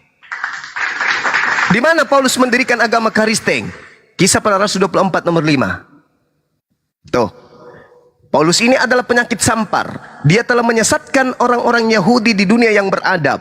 Dia adalah tokoh dari agama Karisteng. Jadi kita kerucutkan saja, karena itu adalah kesimpulan dari apa yang Anda sampaikan. Saya tidak bisa menanggapi semuanya. Yang pasti Anda, saudara ini hanya menjelaskan doktrin aja. Saya ingin kita diskusi tiktokan. Kita tiktokan supaya bisa memberikan edukasi kepada yang lain. Ketika Yesus datang ke atas muka bumi ini, dia mengajarkan dirinya adalah manusia yang diutus sebagai Rasul Tuhan, atau mengajarkan dirinya sebagai Tuhan yang menjadi manusia. Mana yang betul? Silakan. Tiktokan kita, tiktokan. Oke, saya tanggapi dulu pernyataan Bang Suma, kemudian setelah itu kita tiktokan, Bang. Jangan terlalu panjang tapi ya. Oke. Ya, pertama ya, singkat aja ya. Tadi Bang Suma Siap. mengatakan bahwa kalau seandainya murid-murid Yesus termasuk dalam angkatan yang jahat, tentunya mereka juga pasti akan mengatakan bahwa Yesus telah bangkit. Nah, ini menurut saya kesalahan terbesar, Bang. Kenapa? Karena di dalam dalam Matius 27 ayat yang ke-63, dan mereka berkata, Tuhan, kami ingat bahwa si penyesat itu sewaktu-waktu hidupnya berkata, sesudah 3 hari aku akan bangkit. Bahkan ada juga ayat-ayat yang banyak ya, jelas Yesus mengatakan ya, bahwa sesudah 3 hari dia akan bangkit. Dalam Yohanes 28, Yesus juga mengatakan di situ mengenai tentang Thomas ya. Thomas berkata, sebelum aku mencucukkan tanganku ke lambungnya atau ke jarinya, ke tangannya, maka sekali-kali aku tidak akan percaya. Dan ketika itu Yesus menampakkan diri kepada Thomas. Dia mengatakan ya, dia menampakkan diri kepada Thomas. Nah, di dalam pernyataan ini sebenarnya, Bang, kalau kita beralih ke dalam Matius pasal 27 tadi, Bang, ayat 68 dan seterusnya, Bang, seharusnya orang-orang atau mahkamah agama ini yang patut dipersalahkan, Bang, dan bukan murid-murid Yesus. Karena murid-murid Yesus juga, walaupun memang ada beberapa murid yang tidak percaya, tapi jangan lupa juga, Bang, ya, kalau Abang mau cek misalnya di dalam Matius 28, di situ ada seorang murid yang disebut Maria ya. Dia itu turun, dia itu pergi ke kuburan Yesus dan dia berjumpa di sana dengan malaikat. Dia mencek dan ternyata malaikat itu berkata kepadanya, akan tetapi malaikat itu berkata kepadanya, perempuan itu, janganlah kamu takut, sebab aku tahu kamu mencari Yesus yang disalibkan itu. Ia tidak ada di sini, sebab ia telah bangkit sama seperti yang telah dikatakannya. Marilah tempat ia berbaring. Dan segera sesudah pergi, katakanlah kepada murid-muridnya, dan seterusnya. Nah, di sini ada konfirmasi, Bang, bahwa ternyata yang Yesus sampaikan kepada murid-murid Yesus jauh sebelum Yesus disalibkan, itu sudah sinkron sekali dengan pernyataan di sini, Bang, dalam Matius 28. Bahkan juga, kalau seandainya Yesus tidak pernah dibangkitkan, atau itu adalah suatu dusta, Bang, mengapa murid-murid Yesus setiap kali menyampaikan kebenaran, termasuk Rasul Petrus, bahkan juga ada banyak saksi-saksi dari murid Yesus, mereka mengatakan bahwa Yesus itu telah bangkit. Yesus bangkit, Yesus bangkit. Ada banyak kok ayat-ayat yang bisa saya paparkan, cuma kan sayangnya waktunya terbatas, Bang. Ada banyak, Bang. Kalau yang seharusnya dipersalahkan ini adalah mahkamah agama Yahudi sebenarnya. Mereka itulah yang membelokkan kebenaran, Bang. Yang tadinya mereka mengingkari kalau Yesus itu sudah bangkit. Mereka membuat suatu tipuan dengan mengatakan mayatnya sudah dicuri oleh murid-muridnya. Padahal sebenarnya Yesus jelas bangkit dari antara orang mati, Bang. Itu dulu, Bang. Nah, saya nggak mau panjang lebar, saya kembali kepada Yohanes 5 tadi, Bang. Yang Abang katakan tadi itu nggak jelas, Bang, ya. Itu hanya sekedar ocehan dari Abang saja. Karena apa? Berbicara tentang penghakiman, Bang, itu berbicara secara universal, Bang. Tidak hanya sekedar kaum kekristenan tertentu. Nah, Abang Zuma juga nggak menjawab pertanyaan saya ya. Kalau memang pernyataan-pernyataan dalam Alkitab ini itu palsu, kenapa Bang Zuma nggak bisa menunjukkan yang aslinya, Bang? Itu dulu dari saya. Kemudian, kalau misalnya tadi juga, Bang, Abang hanya sekedar misalnya berkata bahwa itu akan dihakimi oleh kekristenannya. Itu orang Kristen yang akan dihakimi. Pertanyaan saya, Bang, kalau misalnya Yesus itu bukan Tuhan, Bang, kalau misalnya Yesus hanyalah seorang nabi biasa, kita kan udah sepakat nih dari awal bahwa hakim itu adalah Tuhan. Kenapa Yesus menjadi hakim, Bang? Kenapa? Karena bicara terdakwa ini bukan hanya sekedar Kristen ya, tapi saya mengatakan tadi universal. Semua orang dari kalangan manapun, dari agama tertentu, agama manapun, itu akan dihakimi oleh Yesus. Dan bukan penghakimannya menurut Abang Suma katakan tadi. Beda, Bang. Saya bahkan nggak pernah bisa menjelaskan apa yang akan dihakimi. Tapi intinya kalau berbicara tentang penghakiman, jelaslah, Bang, untuk semua orang, Bang. Jadi nggak hanya sekedar dari pihak Kristen atau kalangan Kristen tertentu. Itu, Bang, dari saya. Dan Bang Suma nggak bisa menjawab ini, Bang. Kenapa Yesus menjadi hakim? Padahal yang kita ketahui, hakim itu hanyalah Tuhan. Apakah bisa Sang Pencipta ini bisa memberikan kewewenangannya atau otoritasnya kepada ciptaannya, atau yang dimaksud kepada Yesus ini? Apakah bisa, Bang? Itu dulu. Sebenarnya itu Anda tadi itu sudah mendengarkan Matius 19, jelas bahwa pengikut Yesus juga menjadi hakim. Selesai Ya, di situ. tapi kan begini, Bang, tadi. Ketika Abang mengatakan mereka juga duduk di atas tata, nah itu kan Mereka yang mengangkat Tuhan. mereka kan, itu kan yang mengangkat mereka kan Yesus kan. Tetapi Ya, yang menjadi berarti hakim satu-satunya, yang berbicara kepada, yang membangkitkan orang-orang mati, yang menjadi hakim satu-satunya yang mampu berbicara di atas segala macam otoritas, itu adalah kepada Yesus. Nah, jadi begini, saya pakai dalil satu ya. Saya tunjukkan dalil juga yang terakhir. misalnya ya. Yesus mengatakan seperti ini, Bapa tidak menghakimi siapapun juga, tetapi melainkan telah memberikan penghakiman itu sepenuhnya kepada anak. Nah, jadi jelas di sini, Bang. Penghakiman itu seluruhnya kepada anak. Nah, karena juga murid-murid ini berasal dari Yesus, jadi mereka juga patut duduk bersama dengan Yesus. Tapi baik. yang menjadi tolak Kita masuk. ukurnya itu, Bang, tadi. Kita titokan. Materi penghakiman Yesus apa? Saya nggak bisa jelaskan, Bang. Loh, Yang loh, loh, loh. pasti Yesus, intinya- Yesus menjelaskan materi penghakimannya. Yesus jelaskan. Ayo. Iya, dalilnya begini, Bang. Yohanes 5 kan tadi kan? Iya, Itu kan berbicara, kan? Anda mengatakan Yesus menghakimi seluruh umat manusia sehingga dia Tuhan. Oke, itu konsep agama Kristen. Sekarang Bukan, begini, Bang. materi Saya dari penghakiman awal, kan? Yesus. Alamak. Dari awal saya mengatakan begini, Bang. Ya, jadi begini, Bang. Saya mengatakan dari awal begini, oke lah, Bang. Saya ikuti dan narasi Abang dengan mengatakan bahwa Yesus itu bukan Tuhan. Nah, Ya tetapi, memang dia bukan Tuhan, dia manusia Ya, kok. oke, ya. Tetapi ketika Abang mengatakan seperti itu, kenapa ada seorang manusia yang padahal sebenarnya manusia itu sendiri pun akan dihakimi oleh Tuhan, benar nggak? Ya, Yesus dihakimi memang, betul. Nah, kenapa Yesus lah sebaliknya menjadi hakim? Lah, karena kan tadi saya sudah menjelaskan, karena Yesus itu dituhankan di hadapan Tuhannya. Nggak patut, Bang. Kalau analoginya begini, Bang. Tidak mana ada penjelasan Alkitab bahwa ketika Yesus menjadi hakim oleh karena ada orang-orang yang menganggap dia Tuhan. Nggak Yohanes, ada, Bang. Matius 7 nomor 22 sampai 23. Bukankah kami telah bernubuat mengusir setan demi nama pada hari ini juga aku akan berterus terang nyala daripada kamu sekalian hai pembuat kejahatan. Kenapa intinya kenapa mereka dikatakan sebagai pembuat kejahatan? Karena di situ tidak nggak pernah ada, melakukan, Bang. karena tidak melakukan Kehendak Bapa. kehendak Nah. Bapa. Berarti yang menjadi hakim di sini sebenarnya siapa? Oke, memang menjadi Oke hakim apa? Yesus. Oke apa? tetapi- Tunggu. Yang menjadi hakim di sini sebenarnya siapa? Yesus Ya, atau Bapa? Yesus. Sebenarnya Jangan Anda masih muda. Jangan gila di Iya. usia muda. Yang menjadi hakim Enggak. di situ siapa? Bukan Kamu atas telah kehendak melakukan siapa? pembuat kejahatan. Atas kehendakku atau kehendak Bapa? Iya, memang Yesus mengadakan kehendak Bapa, tetapi kan dalam Berarti yang Yohanes menjadi 5 tadi hakim juga- di sini siapa? Tapi Yesus kan mengatakan, Bang, di dalam Yohanes juga dia mengatakan, Bapa tidak menghakimi siapapun juga, tetapi telah menyerahkan penghakiman itu sepenuhnya kepada anak. Penghakiman itu kemudian landasannya apa? Kehendak Yesus atau Iya. kehendak Bapa? Ayo. Memang ide itu bukan ide dari Yesus, tetapi kenapa? Ya, tetapi Yesus yang menjadi eksekutor. Ya jelas Ya dong. kan? Ya jelas Ya, dong. Yesus menjadi eksekutor. Makanya Yesus berkata, "Enyahlah daripadaku, kalian semua pembuat kejahatan." Kenapa? Karena aku tidak pernah mengatakan sembahlah aku, tuhankanlah aku, ibadahlah kepadaku. Betul? Oke. Nah, Oke. siapa Jadi yang menjadi begini, hakim?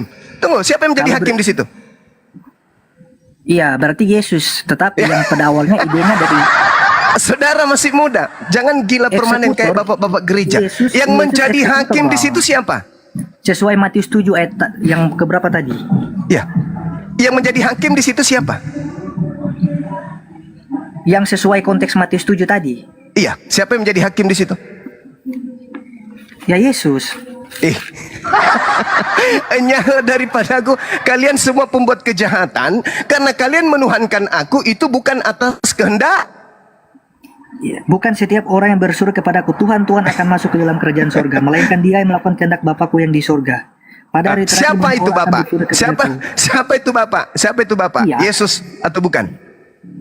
Iya, itu berbeda, Bang. Itu berbeda, bukan Yesus. Ya, begitu dong. Berarti yang menjadi hakim sebenarnya di sini siapa? Yesus atau Bapak? Sebenarnya yang menjadi hakim itu Bapa, tetapi Alhamdulillahirabbil alamin. Tetapi- Nah, sekarang oke, sabar. tetapi begini, jangan lupa juga, Bang. Yesus kan mengatakan Bapa tidak menghakimi, tetapi telah menyerahkan semua penghakiman itu kepada anak. Kalaupun memang Bapa itu sudah menghakimi, oke. Bapa punya penghakiman karena sudah banyak ya cerita-cerita juga ya. Ya. Tetapi Kamu tahu yang kenapa menjadi penghakiman eksekutor itu diberikan kemudian- kepada Yesus? Iya, karena Yesus Karena? juga berhak untuk menghakimi. Oh, salah. Salah Anda. silakan jelaskan. Yesus, kenapa dia diberi tugas untuk menghakimi? Karena Tuhan sudah memberikan semua firman kepada Yesus yang harus Yesus sampaikan kepada Bani Israel. Segala firman yang engkau berikan kepadaku, telah aku sampaikan kepada mereka. Yohanes 12 nomor 48. Barang siapa yang menolak aku, sabar, barang siapa yang menolak aku dan tidak menerima firman yang aku berikan kepada Bani Israel, mereka sudah ada hakimnya, yaitu firman yang telah aku berikan kepada Israel, ke-12 muridku. Firman itulah kelak yang akan menjadi hakim di akhir zaman. Berarti yang menjadi hakim itu adalah firman Tuhan, perkataan-perkataan Tuhan yang datang melalui Yesus. Yesus hanya meluruskan. Makanya dia mengatakan, aku tidak berkata-kata dari diriku sendiri. Berarti yang menjadi hakim adalah Bapa. Iya. Oke. Dah Iya. selesai. Jadi begini ya, ketika Apalagi? tadi abang mengatakan bahwa kan Yesus kan udah menjadi hakim ini bang ya, lewat firman-Nya. Jadi lewat Ya. firman itu Yesus yang melalui Yesus ya, semua Ya, firman yang sesuai dengan diucapkan itu sabdanya. Nah sekarang, sesuai dengan sabda. Oke, sebentar yes, bang. Begini. oke, silakan. Nah, menurut abang kira-kira apakah ketika Yesus ini yang menjadi seorang hakim ini bang, apakah abang mempercayai bang bahwa hakim ini adalah orang yang kriterianya tidak berdosa? Iya, betul. Berarti kriteria mesti orang yang tidak berdosa. Bukan masalah tidak berdosa. Dia adalah utusan Tuhan. Iya, enggak, Rasulullah. maksudnya semua nabi utusan itu punya kelemahan, benar nggak bang? Pasti ada Yes. kesalahan, benar. Nah, Karena mereka bukan kalau Tuhan. menurut Ya. abang, iya. Kenapa Yesus mengatakan dia tidak ada kesalahan apapun? Di mana itu? Ya, sesuai juga Di- dengan dikatakan ya, ketika Yesus akan dihukum, Pilatus mengatakan, aku tidak pernah menemukan kesalahan apapun kepada orang ini. Nah, menurut justru abang kan itu. tadi, menurut abang kan begini tadi, bahwa kriteria menjadi seorang hakim itu adalah jelas dia tidak berdosa misalnya, contoh ya seperti itu. Nah, kalau Yesus yang misalnya seandainya dia berdosa bang, dan adalah manusia bang, kenapa bang dia ini bertugas untuk menghakimi orang-orang yang hidup? Bahkan sebenarnya logikanya begini bang ya, saya kasih sederhana aja ya bang. Jadi begini, kalaupun abang mempercayai Yesus itu sebagai utusan ya, yang diutus Allah untuk menyampaikan firman Allah, tentunya bang, seorang utusan pun tidak akan pernah luput juga yang dari yang namanya firman yang telah disampaikan kepadanya. Dalam arti begini, seorang utusan itu pun akan dihakimi bang. Percaya Emang? nggak kalau seorang utusan Betul. akan menerima penghakim? Ya benar. Betul. Nah, kenapa Yesus yang adalah seorang utusan dalam arti manusia biasa, kenapa dia tidak dihakimi tapi dia menjadi hakim? Kata siapa Yesus tidak dihakimi? Dihakimi oleh Allah maksudnya bang? Yes, betul. Iya. Kalau ada coba bisa tunjukkan dalilnya di mana itu kalau Yesus tidak dihakimi atau Yesus itu dihakimi? Yesus. Jadi begini bang. Coba saya Anda maksud baca. begini, kan? Sabar dulu. Coba Anda baca di dalam 1 Korintus 15 nomor 28. Oke. 15 ayat 58. 28. Ayat 28. Tetapi kalau segala sesuatu telah ditaklukkan di bawah Kristus, maka ia sendiri sebagai anak akan menaklukkan dirinya di bawah Dia yang telah menaklukkan segala sesuatu di bawahnya, supaya Allah menjadi semua di dalam semua. Oke. Kata takut itu apakah dikatakan menghakimi bang? Yesus ditaklukkan. Yang ada cuma Apakah satu dikatakan- saja. Sabar dulu. Apakah Jangan Anda cuma bermain di kata-kata, Bung. Yesus itu tak ada lagi. Dia akan menjadi sama seperti manusia lain. Tidak ada lagi Yesus. Sama seperti makhluk yang lain. Kenapa Yesus menjadi hakim? Seibarat begini. Saya adalah seorang pimpinan. Saya mengutus staf saya ke Ambon, staf saya satu ke Ternate, staf saya satu ke Jakarta. Mereka staf-staf saya inilah yang tahu tentang karyawan yang ada di Ternate, yang ada di Ambon, yang ada di Jakarta. Maka saya memberikan kemudian kepada mereka wewenang untuk memutuskan perkara yang mereka lakukan di sana. Sama seperti Yesus. Yesus diutus ke atas muka bumi ini kepada Bani Israel. Apa tolak ukurnya? Yohanes 12 nomor 48. Barang siapa yang menolak aku. Nah sekarang yang menolak Yesus itu siapa? Anda atau saya? Saya menerimanya sebagai rasul. Anda menerimanya sebagai rasul, tapi Anda tuhankan. Tapi Anda menolak dia. Secara langsung Anda menolaknya karena Anda menganggapnya rasul. Aku datang sebagai rasul, tapi Anda justru menganggapnya Tuhan. Berarti Anda menolak kerasulannya. Dia sudah ada hakimnya, yaitu firman. firman yang mana yang dimaksud Yesus? Firman yang pernah Yesus sampaikan kepada Bani Israel. Bukan yang datang kepada Paulus. Tapi yang dia sampaikan sebelum terangkat ke langit. Firman itulah yang menjadi hakim kelak. Nah, kalau Anda mengatakan dia sebagai hakim, ya memang karena dia dituhankan. Dituhankan di hadapan Tuhannya. Makanya dikatakan enyahlah daripadaku. Kenapa demikian? Karena orang-orang ini tidak melakukan kehendak Bapa.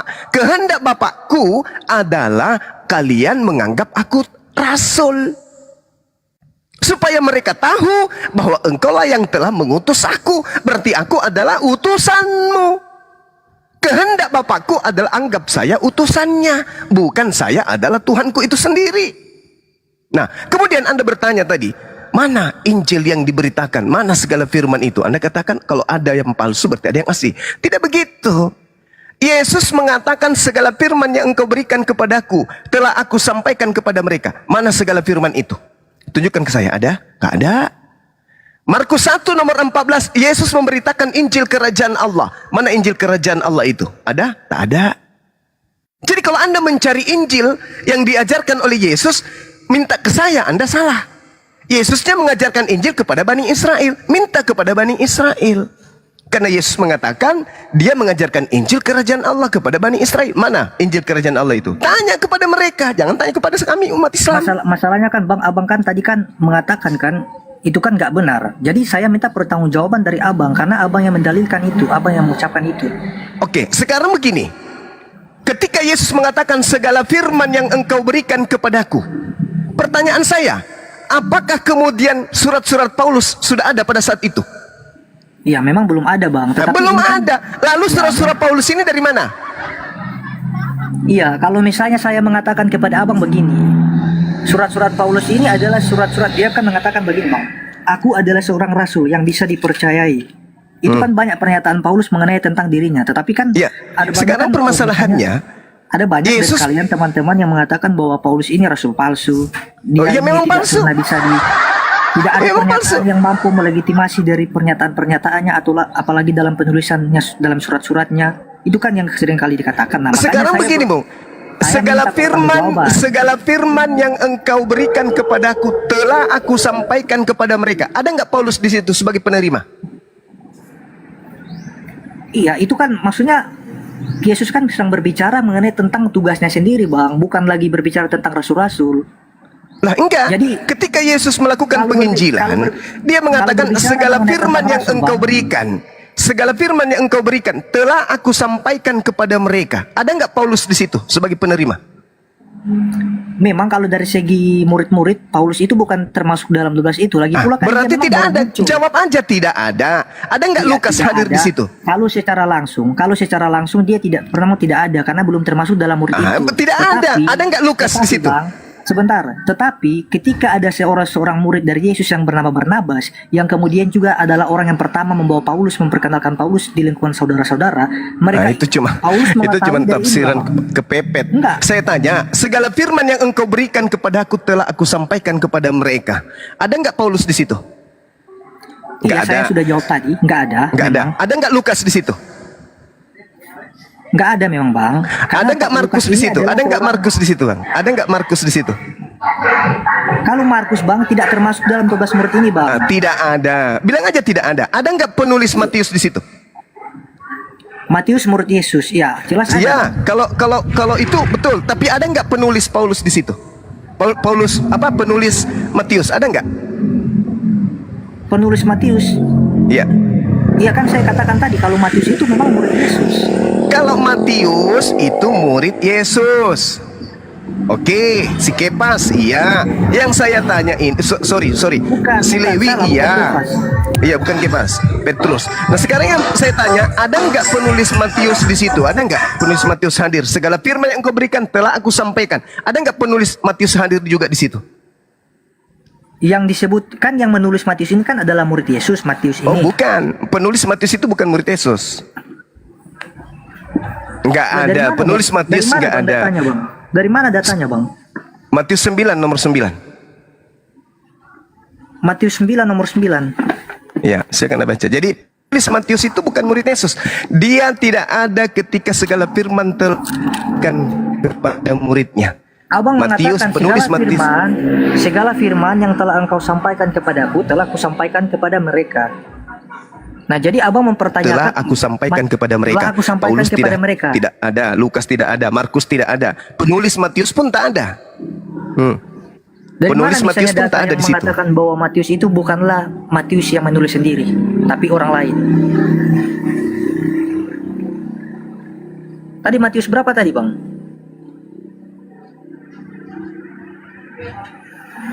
Bang, Matius berapa tadi, Bang? Matius 9 ayat berapa?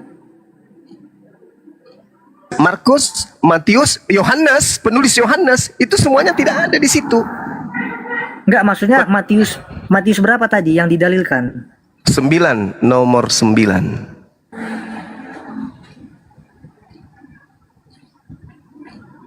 Oke, jadi maksudnya Penulis Matius bukan murid Yesus.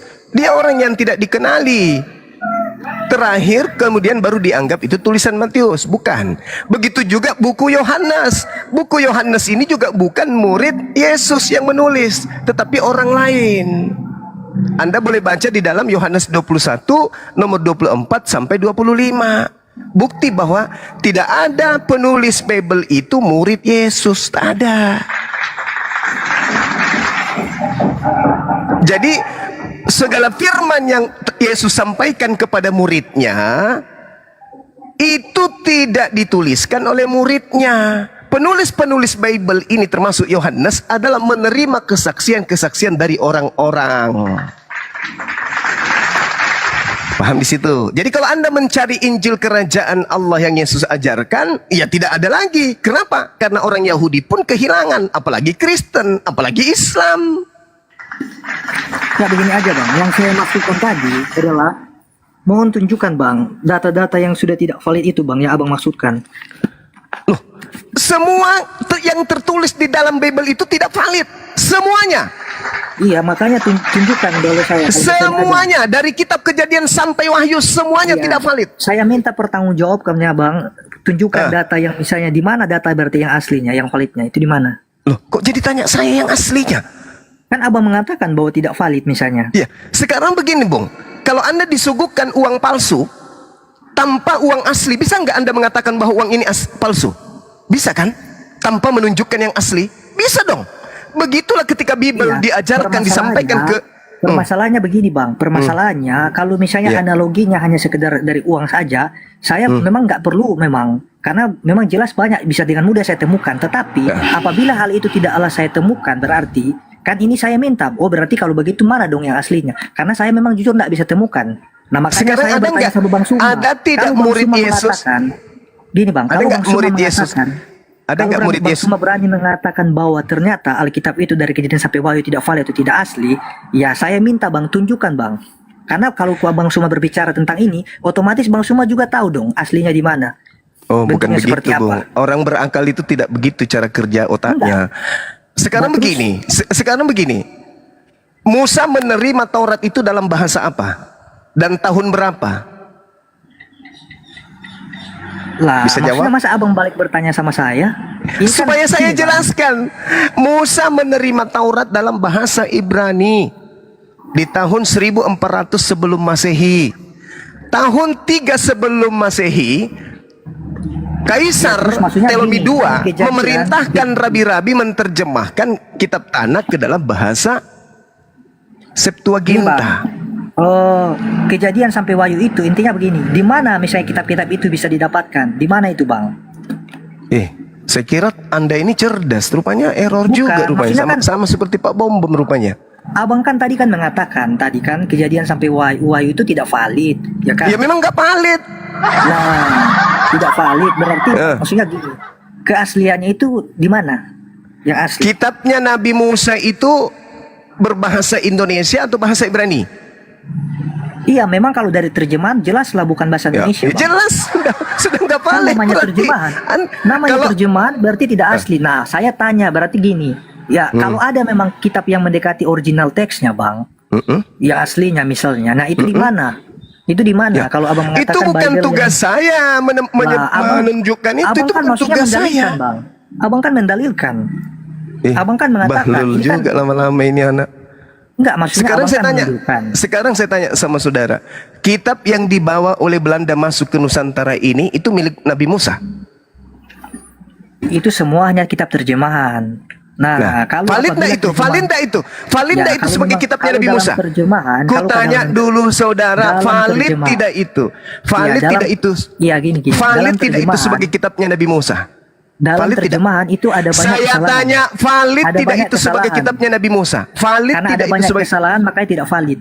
Karena Nah, ada tidak banyak kesalahan. valid. Anda makanya sendiri saya minta- mengatakan tidak valid, Bu. Makanya saya minta gini, kan tadi Kenapa abang minta kan ke saya? mengatakan kan dari Itu awal. bukan kitab saya, minta. itu kitabnya Nabi Musa. Kenapa minta ke saya? Yang ada sekarang Bukan. ini adalah kitab yang tidak valid. Selesai. Maksudnya abang kan tadi menudukkan. Kemudian saya minta, di mana dalilnya atau bukan dalil, tapi di mana kitab yang asli itu, bang? Otomatis Sakit, ketika Anda. ada orang yang mengucapkan itu tidak valid, berarti Oh, jadi- ada kemungkinan dia Jadi tahu menurut juga saudara, aslinya di mana. jadi menurut saudara tetap aja valid terjemahan ini sebagai kitabnya Nabi Musa karena tidak bisa kita tunjukkan kitabnya Nabi Musa lagi gitu. Bukan, oke lah, bukan begitu. Tapi begini, Sakit saya otak mengejar Anda ini. pernyataan. Saya mengejar Anda itu- pernyataan Abang Suma kan. Ya, itu aja bang. Saya mengejar pernyataan Abang Suma aja. Katakan itu tidak valid sebagai kitabnya Nabi Musa karena memang bukan kitabnya Nabi Musa. Terus Anda mencari-cari alasan. Kalau begitu tunjukkan apa tanggung jawab saya untuk menjelaskan itu. Itu bukan kitab saya, itu kitabnya Bani Israel.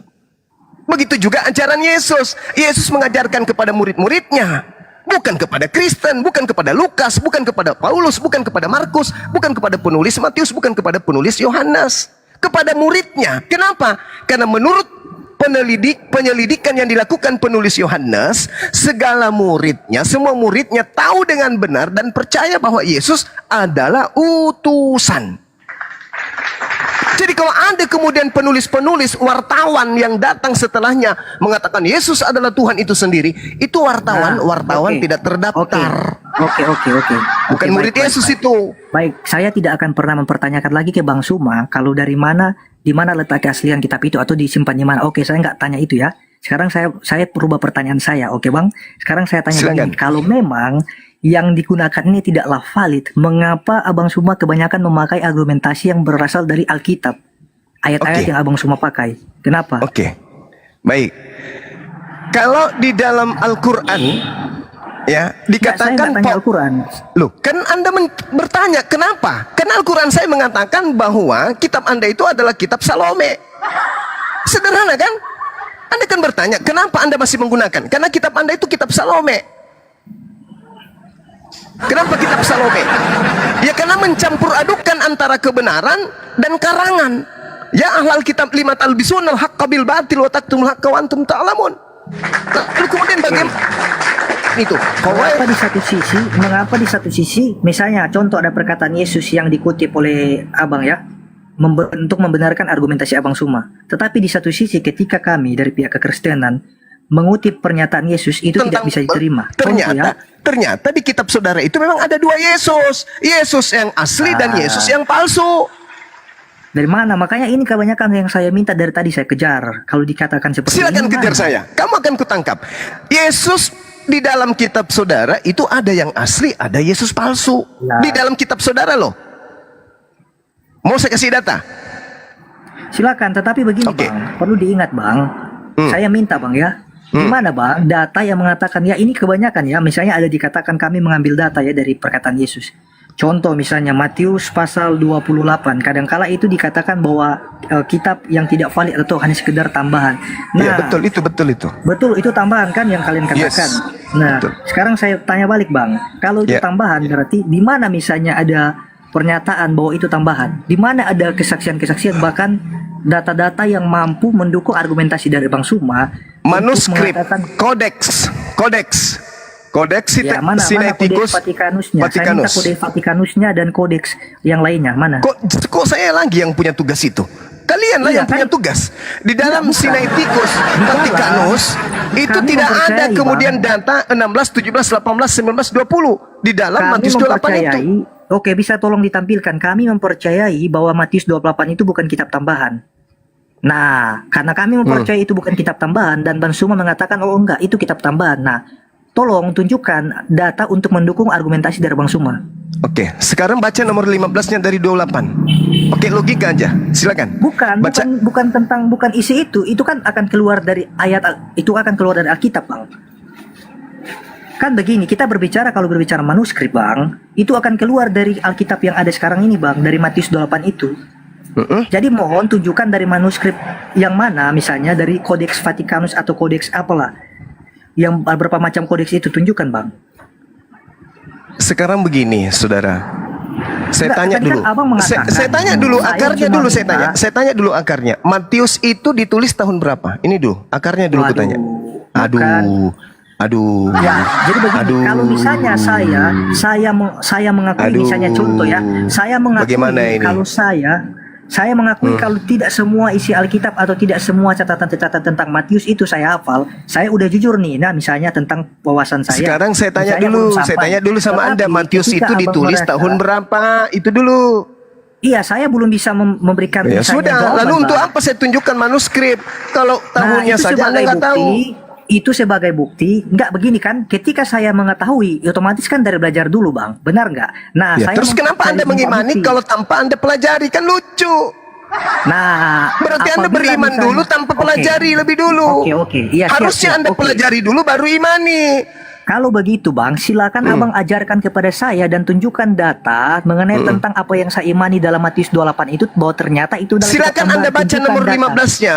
Tanpa Enggak. kita tunjukkan, nomor Enggak, 15-nya yang tunjukkan aja. menentukan. Saya nggak mau tunjukkan aja, Bang. Itu Anda nggak mau, Jangan- saya mau. Jangan Gimana dong? secara tekstual dalam Alkitab, tapi kita beralih. Kita ke kode Oh, nggak Vatikanus bisa. aja, Bang. Kitab Kodeksnya. Anda yang Enggak, yang kodeksnya membuktikan kan- dirinya palsu. Kok jadi Bukan, saya yang kodeks- membuktikan? kodeksnya Kitab kan Anda abang kan- sendiri. abang kan Kitab berbicara Anda kodeks sendiri Vatikanus. yang membuktikan dirinya palsu. Buka. Jadi abang- Matius enggak, 28 abang- nomor 15. Buka dong. Jangan gengsi dong. Saya minta dari kode Saya Vatikanus, minta Bang. Anda baca Matius 28 Wah, tadi nomor kan- 15. Silakan Anda Masalahnya baca. kan abang kan mendalilkan tadi abang bilang begini bahwa Matius itu kitab tambahan 28 Ya kitab tambahan. memang tambahan. Ya, nah, Memang tambahan. dan abang juga Memang mengatakan tambahan. begini sama saya, kamu itu jangan hanya sekedar mingmani tapi belajar dulu dong. Ya harus, Tanpa belajar, harus. tanpa Hanya orang belajar. bahlul yang beriman kepada sesuatu Ya. yang tidak dia tahu. Hanya orang oke. bahlul. Kamu Orang jangan sekedar imani tapi belajar dong. Makanya Belajar, makanya aku ajarilah bilang. saya Kenapa yang Anda tidak mau pernah membaca nomor tahu 15-nya? Kenapa? Kenapa saudara Ajarilah- tidak mau membaca nomor ajarilah 15-nya? saya Kenapa? yang Malu. tidak tahu ini. Oke, Matius 15. Matius 15 Matius 28 ayat nomor berapa? 15. Coba Anda baca. Oke, 15 ayat 15. 28 ayat Gitu. 15. Kalau mau cerdas itu Mereka begitu. menerima Jadi uang itu dan berbuat seperti yang dipesankan kepada mereka, dan cerita yang tersiar antara orang Yahudi sampai sekarang. Nah, yang Nah, ini harus kan- tersiar sampai sekarang apa? Ya ini kan cerita tentang dusta Mahkamah Agama Iya, yang mengatakan bahwa harus Yesus tersiar itu- sampai hari ini apa? bahwa itu cerita itu bahwa Yesus tidak disalibkan. Oke, Bahwa Yesus tidak berarti- dibangkitkan. Siapa bilang aduh pendusta pembohong? Ini Coba baca di ayat 11, coba berita baca di yang ayat 11. harus tersiar adalah tentang tentara upahan, betul? Iya, tapi juga Terus menyangkut tentang kenapa bahwa ada Yesus penambahan-penambahan tidak berikutnya? Pergilah ke seluruh dunia, jadikanlah seluruh bangsa muridku. Yang mana yang harus tersiar? Tentang tentara upahan atau beritakanlah atau jadikanlah seluruh bangsa jadi murid? Yang mana yang harus tersiar? Ya, perkataan Yesus lah sendirilah. Kan beda, Bang. Ya itu dia Ini- tadi. Oke, Jadi yang harus jadi begini. tersiar sampai hari ini tentang tentara upahan. 28 ayat Bukan 11 pergilah sampai ke seluruh 15. dunia. Itu cerita data 28 tambahan ayat 11 pergilah sampai seluruh 15, dunia ini itu. mengindikasikan Itu bahwa adalah ini tambahan adalah dusta mahkamah karena agama. orang-orang Roma Dusta mahkamah menginginkan agama. seluruh dunia menjadi pengikut penyembah roh. Bukan, Dewa-dewa bukan. Romawi. Salah, Sehingga dia salah, menambahkan pergilah ke seluruh dunia, jadikan Bang. seluruh bangsa Salah. menjadi penyembah roh. Salah. Itu Silakan. itu Ini ada adik saya di sini. Ini ada adik saya di sini. Itu Anda akan berkontradiksi. ditunjukkan. Dinda Sebentar, Jibril apologetik. monitor. berkontradiksi. Sebentar. Apologetik, itu berkontradiksi. apologetik sebentar, apologetik dek sebentar. Tadi kan kau minta data kodeks, ya kan? Ya, apa yang kau inginkan tadi? Data apa? Kodeks, jadi Bang kan- Jibril, monitor. Assalamualaikum Sebentar, saya bantu Waalaikumsalam dulu warahmatullahi wabarakatuh. pernyataan Bang Zuma ini. Waalaikumsalam warahmatullahi wabarakatuh. Nah, ini ternyata masih awam sekali anak ini. Ya, saya bantah dulu ya pernyataan Bang Suma ya. Oke, Nggak saya perlu, apa-apa, nggak masih- perlu. masih awam, Kau cuma Bang. membantah ayam pun bisa. 11, 12, Silakan 13, Dinda Jibril. 14, 15. Jadi 11, 12, 13, 14, 15 ini, Bang. Ini Bisa kan ada nggak yang bisa pernyataan. menunjukkan manuskrip Matius Bisa. 28 ini? Sementara Ayo, dicari, silakan. saya Enggak, bernarasi enggak. dulu ya, Kau Bang. diam aja, Izin, kau diam, Bang. kau diam. Kamu Izinkan ilmu dulu kan? saya, Bang. Apologetik. Kan abang yang mengarahkan Ilmu saya. secuil, ilmu secuil. Oke lah, tapi Satu-satu. abang nggak Ya, bisa diam. menjawab ini. Jangan meluntuk. Diam, Bang. diam, dek, Ya. diam, dek, adik, diam. Nanti dijawab. Besarin, besarin. Apologetik, kau kalau syahadat kau cerdas kau nih, betul, cerdas. Nggak Kalau perlu, dia Bang. pakai Nggak otak perlu sih, saya kalau syahadat. asumsi Iya. susah. Malah saya nggak perlu saya bersahadat. Ya udah nggak usah, saya juga butuh kau. Yesus jadi- bersahadat padahal. Saya juga nggak butuh Islam, Bang. Iya, Islam juga jadi- kebetulan tidak butuh orang yang tidak punya otak. Lanjut, Kalau Dek, lanjut. kalau di sini dilihat di Mark chapter 16 ini 8. Ini kalau kita zoom in ya. Nah, ini cuma sampai sini. Ini bawahnya kosong. Jadi yang 8 sampai 20 itu nggak ada sebenarnya. Ini original text ya, langsung dari Sinaiticus. Nah, dan ini juga dikuatkan oleh Text and Canon Institute dari textandcanon.org. Ini dari kekristenan. Kenapa di sini di list lagi list kodeks yang memang nggak punya ujung pasal itu. Jadi di Old Latin manuskrip Codex Bobenis ini nggak ada. Habis itu di Codex Syriac manuskrip nggak ada. Di Shiddiq manuskrip nggak ada. Di Christian Palestinian nggak ada. Di Aramaik nggak ada. Aramenian manuskrip nggak ada. Di Georgian manuskrip pun nggak ada. Jadi dari kekristenan juga udah mengakui bahwa memang ayat-ayat ini nggak ada di ujungnya. Ini kosong. Ini kalau saya zoom out. Kalau saya zoom out memang, nah tuh kelihatan kan kosong. Matius 28 ini kan, Dek? Ini 16 Markus ya? 16 9 ke 20. Iya, itu Markus. Yang dimaksud Matius 28. Matius 28.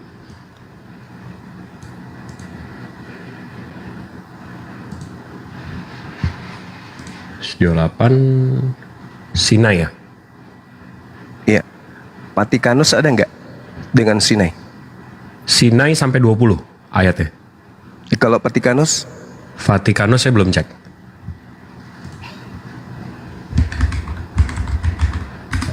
Mestinya sih nggak ada juga ya. Karena dia Sinaiticus sama Vatikanus ini bertabrakan terus. Meskipun di abad yang sama. Matthew. Bentar ya. Matthew. Keringat dingin kok, jangan keringat dingin ya. Ambil tisu, apologetik, ambil tisu. Apologetik, ambil tisu, keringat dingin, ku bilang. Oke, sudah selesai, Bang. Enggak, kenapa dengan ini kenapa bang? Ya, oke, udah selesai ya. Iya. Enggak, karena ini pun Saya kalaupun ada di sini, ini abad 4 bang, 400 tahun setelah abad keempat. kejadian. nah, sedangkan Matius itu dituliskan tahun 60-an, 62. Oke. Klaimnya, Menurut- betul. Ya. Oke. Klaimnya Jadi begitu. intinya begini. Karena tidak ada kodeks satupun yang menunjukkan bahwa ada berisi ayat dalam Matius 28 itu, berarti intinya itu tidak valid ya. Oke. Tetapi begini Bang. Yang misalnya yang dikatakan dalam Matius 28 tadi itu bahwa itu adalah ayat yang tidak valid. Pertanyaan saya Bang, kenapa di dalam Kisah Para Rasul Bang, ini jelas-jelas ya Bang, misalnya ada dari peristiwa Pentakosta.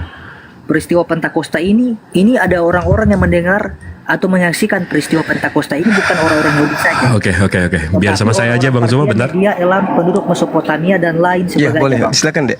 Kemudian disampaikan juga, dilanjutkan juga tentang khotbah Petrus di sini ya. Maka Petrus mulai berkhotbah kepada orang-orang ini Bang. Ini mereka menyaksikan bahwa peristiwa Pentakosta Bang. Bahkan Oke, juga Bang, oke. kalau misalnya kita mau telusuri dalam surat Tulasik Bang, ada banyak misalnya tentang murid-murid ya. Jadi Iya. Paulus atau Petrus itu diperintahkan untuk orang-orang bersunat. Iya. Kemudian Iya.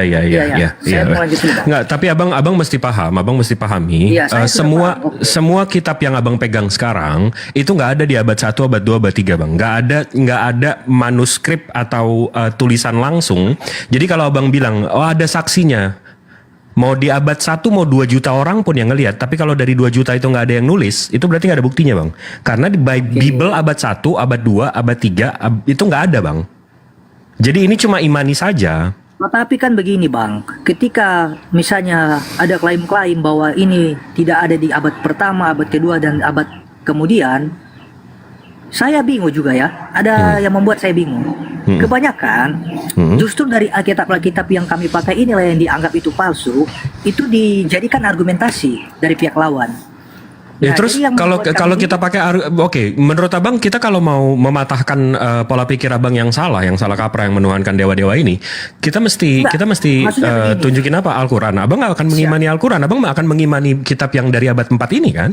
Bukan persoalan apakah saya mengimani, bukan. Jadi begini, ketika disampaikan argumentasinya dan itu bersumber dari Al-Quran, ya itu karena kepercayaan kalian, kitab suci kalian itu valid lah menurut kalian. Dan saya hanya sekedar batas mendengarkan. Tetapi apabila Bukan, tapi Al-Quran saya bisa buktikan, saya bisa tunjukkan Abang sekarang Al-Quran yang abad 7, yang satu abad dengan Rasulnya, dengan penerima wahyunya, saya bisa cocokkan dengan Al-Quran yang 14 abad setelahnya, yaitu sekarang. Bukan, itu nggak ada bukan perubahan. Sementara Abang nggak bisa melakukan itu.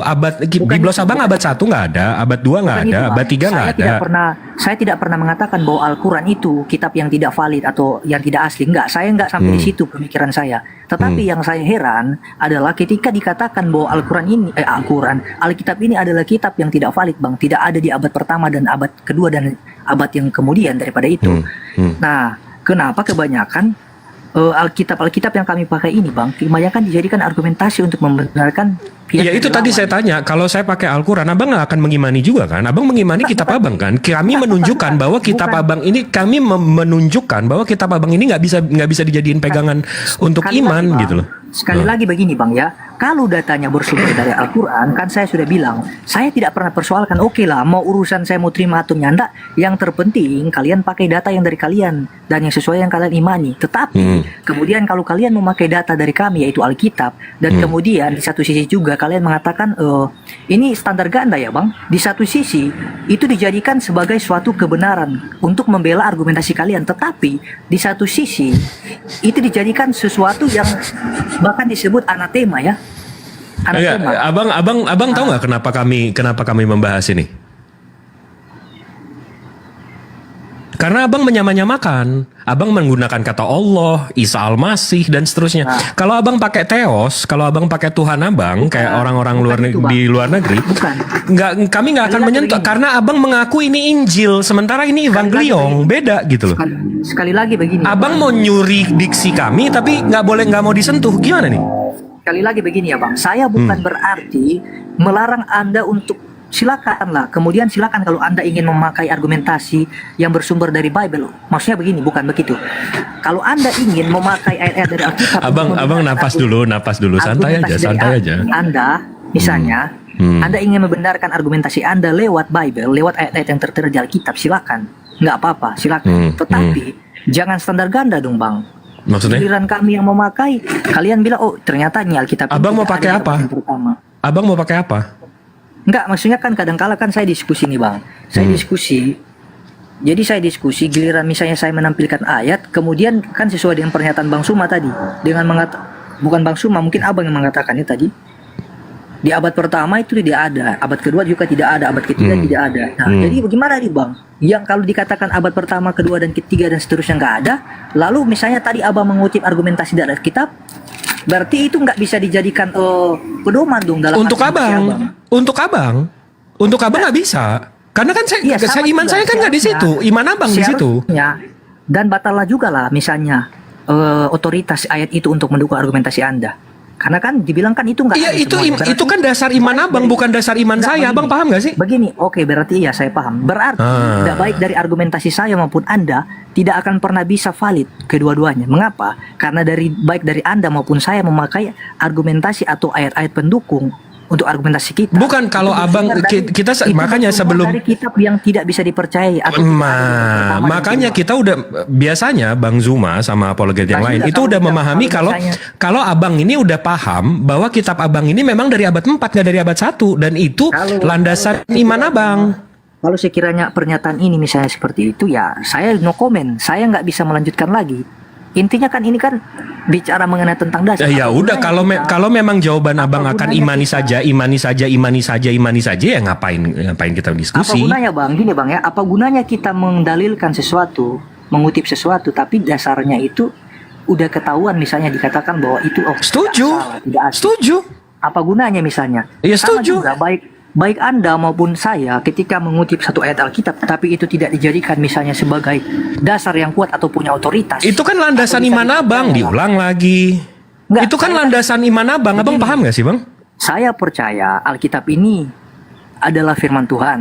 Tetapi Nah, Bang kalau ada Zuma pernyataan- Bang Zuma menggunakan landasan iman abang untuk Iya, mematahkan argumen abang. Valid Oke, dong, iya. karena itu Memang landasan benar. abang. Tapi Memang benar, detik di abang satu bilang, sisi- oh ini ditulis di abad 1, oh ini ditulis Di di sini, satu. oh ini saksinya ada 50.000. Iya mana? Nah, Kami oke. tanyakan lagi Di mana? satu Nggak ada sisi- itu.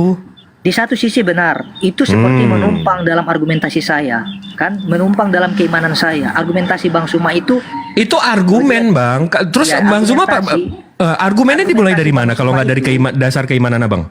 iya, dia gunakan dari Alkitab yang saya percaya sebagai firman Tuhan. Nah, Di ya satu sudah. sisi, Alkitab yang saya pakai untuk membantah argumentasinya, ya seperti yang kamu katakan tadi, ini nggak ada di abad pertama, nggak ada di abad kedua, dan seterusnya. Berarti gugur dong, baik dari kamu maupun dari saya. Iya betul. Nggak valid dong. Oke, Betul. kalau begitu, buat apa Alhamdulillahnya kita diskusi? landasan iman kami nggak ada di situ. Jadi kami nggak gugur iman kami. Iman Nah, yang gugur itu iman abang. Makanya dari saya begini, apabila misalnya ini tidak lagi layak dipercayai misalnya oleh kalian, saya kan masih tetap percaya dan kalian nggak percaya, oke. Tapi kalau begitu ya buat apa misalnya saya berargumentasi, sedangkan data yang saya paparkan tidak bisa diterima sebagai kitab suci atau Iya. keyakinan itu. Terus kami sebagai firman Tuhan. terus kami melandasi untuk mematahkan argumen abang dari mana? Iya, dari keimanan saya, tetapi kan Ya di sudah. satu sisi, iya, tetapi Gimana di sih, satu Abang? di satu sisi sederhananya begini, ketika saya mau memamparkan argumentasi untuk membantah argumentasimu, kamu mengatakan bahwa di abad pertama lo dan kedua dan ketiga lo tidak Begitu ada. abang bilang udah ada saksi. Oh ini itu saksinya lah, begini. Oh ini makanya. sementara saksinya nggak ada. Ini kita berdiri sendiri di abad keempat. Iya, supaya kita nggak bertele-tele sebenarnya gitu. Udah lumayan 40 menit. Fix aja lah. Yang awalnya saya meyakini tetapi kemudian tidak diakui. Oke, silakan, nggak apa-apa.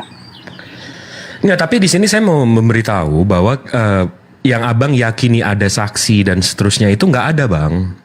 Abang boleh cari tahu sendiri. Saya nggak akan ngajarin abang. Tapi kalau abang mau belajar, abang mau tahu dan abang bisa verified juga. Kitab abang ini nggak ada di abad 1, abad 2, abad 3. Saya bisa tunjukin dari Sinaiticusnya sendiri. Sinaiticusnya ini bapak-bapak gereja ini mengakui bahwa ini tulisan Kristen yang lengkap, muda atau tertua, terawal, paling awal itu kata-kata mereka. Ini yang paling awal. Dan ini perkiraannya di 325 ke 350. Itu nomor 1.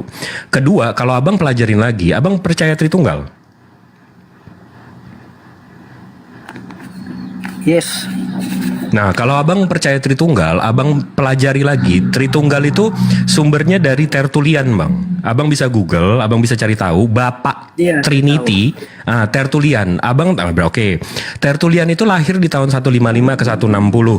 Meninggalnya di 220, 230.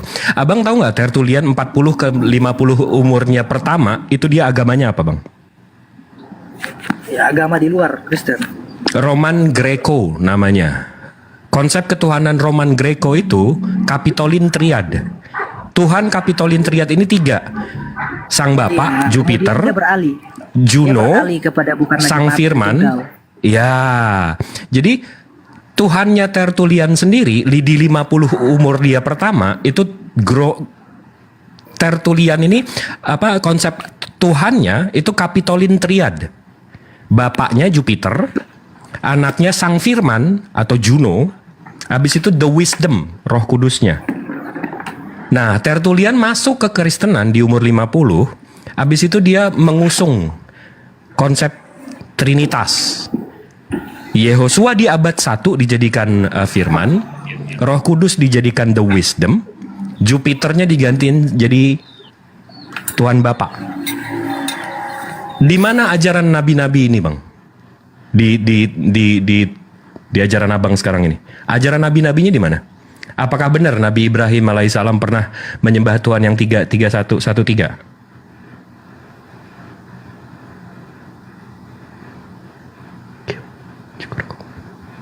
Nah, ini mentok nih kayaknya. Bang Zuma kalau udah Zuhur, silakan. Ya, oke. Ya, jawaban saya sih simpel sih sebenarnya. Hmm. Saya mengatakan kembali yang saya sudah katakan tadi bahwa kalau berbicara urusan keimanan atau keyakinan, saya Bukan, nggak ini bisa- bukan soal keimanan Bang, ini fakta sejarah. Saya nggak ngomongin keimanan dari tadi. bukan tadi yang dimaksudkan dengan Alkitab itu tadi. Oh, saya nggak, Tertuliannya nggak ada Bisa mau kaji direspon. lebih dalam ya. Saya jujur kalau misalnya saya belum bisa kaji lebih dalam mengenai tentang tokoh-tokoh orang-orang yang mencatat Alkitab, kemudian memaparkan data mengenai tentang ini. Makanya dari tadi pertanyaan saya sering kali mengulang-ulang bahwa apabila misalnya yang tidak valid, kemudian tolong dong tunjukkan datanya di mana. Dan pada akhirnya sudah ditunjukkan tadi. Nah, menyangkut tentang keyakinan, saya sudah katakan tadi bahwa kalau menyangkut tentang keyakinan, ya saya nggak bisa campur adukan ya. Jadi soal urusan mau orang mau percaya atau tidak, itu bukan urusan saya. Ya itu dari saya. Jadi soal Tertulian Abang nggak ada mau ngerespon sama sekali? Soal Tritunggal dan Nggak ada seterusnya. karena dia udah beralih ke dalam ajaran bidah. Oh, Tertulian bidat. Dia bapak Trinitas loh, Pak. Bang.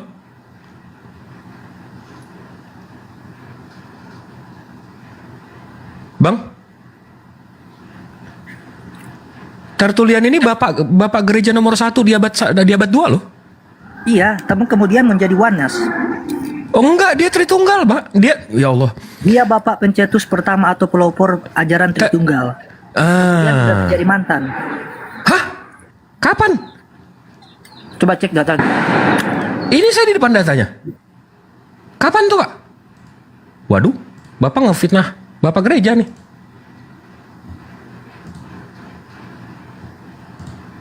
Orang oneness seringkali mengatakan itu. Tertulian ini bukan dia nggak tahu soal oneness, abangku. Dia meninggalnya di tahun 220, 230. Dia belum ada oneness. Dia bapak Tritunggal, abangku. Waduh, abang belajarnya. Karena saya catut nama dia untuk membenarkan narasi saya, abang langsung benci sama dia. Sampai abang fitnah. Gimana? Carilah datanya. Kebanyakan orang-orang oneness sering mengatakan seperti itu.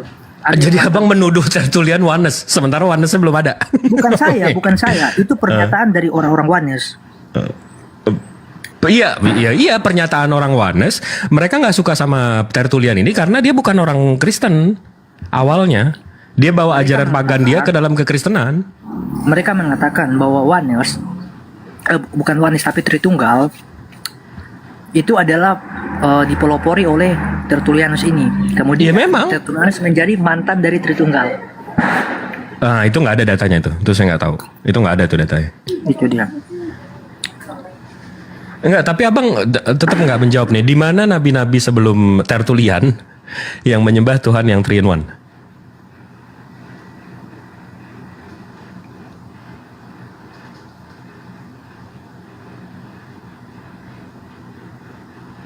Yuh. Saya belum bisa menunjukkan data tentang Oke, Tritunggal. siap. Oke, siap. Siap, berarti maunya perang ayat. Bang Zuma, udah monitor? Bang Zuma?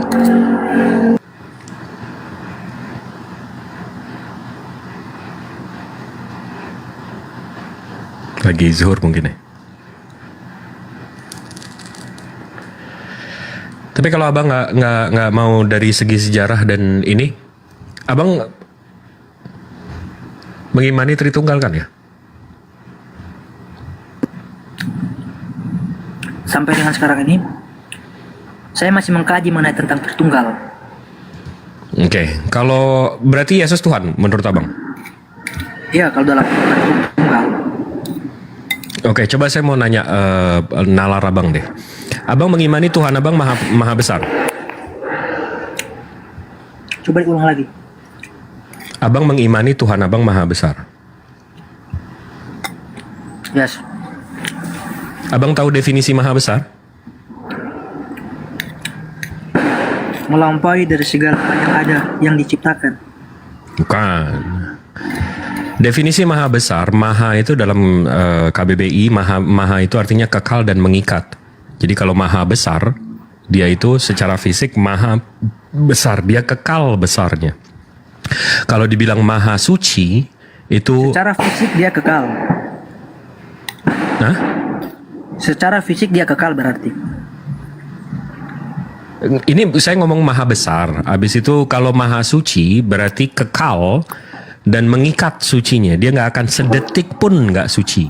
Jadi kalau saya tanya abang, apakah abang mengimani Tuhan abang maha besar? Tadi dikatakan secara fisik berarti dia kekal. Maha besar, besar, kekal Iya, besarnya. tetapi ya secara fisik lah tadi dikatakan ya. Oke. Nah, berarti yang kalian percaya bahwa Tuhan itu dalam bentuk fisik. Iya. Oke.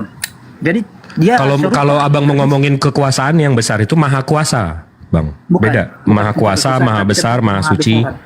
Hah? Berarti kalian mengimani bahwa Tuhan itu dia bentuknya rupanya itu seperti fisik. Besar, Bentuk bang. rupa Besar. Tetapi bukan bagian dari tapi bukan Allah berarti itu Tuhan wujud, bang. Allah itu wujud, ada. Ya, tapi bukan berarti dia berwujud fisik atau dia berwujud fisik. Wujud, abang tahu nggak ada arti wujud itu apa? Iya, wujud rupa. Misalnya Bukan. Nah, abang keliru antara wujud dengan bentuk. Sifat. Nggak, abang keliru nih antara wujud Oke, dan bentuk. jelaskan dulu. Nah, wujud itu ada, bang. Secara KBBI, kata wujud itu artinya ada. Sesuatu Tapi yang kalau dapat bentuk, indrawi. nggak, belum tentu. Wujud itu ada seperti udara. Ada kan, ada udara. Tapi apakah abang bisa melihat dengan indera? Kalau Wujud misalnya itu dikatakan ada, wujud, exist. enggak, definisi wujud itu apa, Bang? Ada. Ada yang dimaksud apakah kemudian dikatakan ada itu karena bisa dilihat oleh indera atau gimana? Nggak relevan dengan indera. Kalau wujud itu ada, exist, ada. Kita indera nggak indera kan ada, bang. Ya, maksudnya begini, dari mana kita bisa mengetahui kalau ini berwujud sedangkan kita nggak bisa lihat? Nah itu lah terus gimana dengan udara, bang? Dengan oksigen? Ya, udara kan Kita bisa tahu dari dirasakan. mana? Udara Hah? kan bisa dirasakan, indranya apa? Oksigen. Bisa Yang dirasakan. saya bilang oksigen. Abang tahu dari mana? Oksigen itu ada. Oksigen memang tidak bisa saya lihat, tetapi mampu saya hirup. Enggak, yang abang hirup udara yang mengandung oksigen. Iya, oksigen itu kan Oksigennya sendiri abang nggak rasakan. Sampai ke dalam O2. paru-paru abang pun abang nggak rasakan. oksigen kan O2, gini Bang ya. Oksigen kan O2. Itu kan dapat diteliti dengan cara apa? Dengan cara misalnya kita mampu memahami tentang unsur-unsur karbon. Dengan belajar kan, nggak dengan indera kita kan? Ya, tetapi itu kan Berarti ada tapi nggak di luar indera kita ya? Nah, kalau itu kan Bang bentuk-bentuk hanya oksigen itu kan. Iya oksigen ada. itu kan Iya unsur. berarti kan oksigen itu wujud ada tapi di luar indera kita ya. unsur. Tetapi yang menjadi Abang pahami dulu deh. Abang jangan mendengarkan saya untuk menjawab dan membantah. Coba abang mendengarkan saya untuk memahami, untuk paham. Saya ulang ya. Jadi oksigen itu ada wujud di luar indera kita ya, Bang? Oke. Jadi Betul kan begini Bang. Betul nggak? Oksigen itu kan kalau misalnya CO2 atau O2 itu kan berbeda. Itu kan karbon yang kotor, O2 itu karbon yang bersih. Benar nggak? Nah, itu menumpang di dalam udara yang kita hirup. Udara yang disebut karbon ini tergantung kalau misalnya tercemar oleh polusi-polusi udara seperti debu dan asap dan lain sebagainya, itu disebut CO2. Udara yang mengandung karbon dioksida. Kemudian kalau Nggak, ada ini abang udara- mau kemana sih? Abang mau arahnya kemana sih ini? Nggak, Kita saya nggak jelaskan begini. jadi kusir. Jadi, Iya, saya O2 paham. itu- Saya O2 percaya itu abang dapat berwujud, paham. O2 itu berwujud Bang karena Ada kan? dapat Ada dilihat kan? apa? Dari bersih. Ada berarti bersih. kan? Abang, aduh, ini diulang lagi. Abang paham nggak definisi wujud, Bang? Iya. Wujud itu apa? Iya, sesuatu yang berupa. Enggak dong, itu bentuk. Wujud itu ada, Bang. Nah, Bentuk Kalau nggak misalnya- berbentuk nggak relevan. Tapi wujud itu ada. Wujud nih bentuknya itu nggak penting. Wujud itu artinya ada. Ya. Tapi kalau abang mau berbentuk, bentuknya cair, bentuknya gas, bentuknya padat, bentuknya es, bentuknya panas, terserah. Itu bentuknya. Beda ya bang ya antara wujud ada dan berbentuk. Pisahkan dulu itu. Ya, nah sekarang kita balik lagi, lompat lagi, ini udah lompat kejauhan. Abang mengimani Tuhan Abang Maha Besar. Yes. Secara definisi Maha Besar itu kekal dan mengikat besarnya, keberadaannya. Gak pernah sedetik pun dia kecil. Nah, lalu Tuhan Abang bilang Yesus, kan dia kecil, Bang. Berarti gugur ya Maha Besar.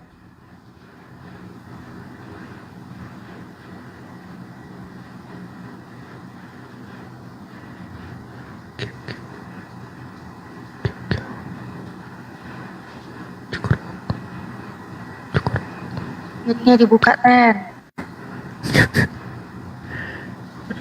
Bunda Adija kalau mau ngobrol sama dia. Aduh, udah dari kayaknya- tadi ini botolnya akut. Aduh, udah nggak betah aku, botolnya akut ya, Bang. Iya, kayaknya ngobrolnya untuk ngebantah-bantah doang, bukan untuk nambah ilmu. Iya. Botol banget nih bocah FF ini. Oh iya nih, ini yang tadi buka kamera ya? Iya, ya itu bentuknya itu. Begonya gak karuan. Macet kan dia kan, macet. Soal wujud sama berbentuk aja dia masih keliru, jadi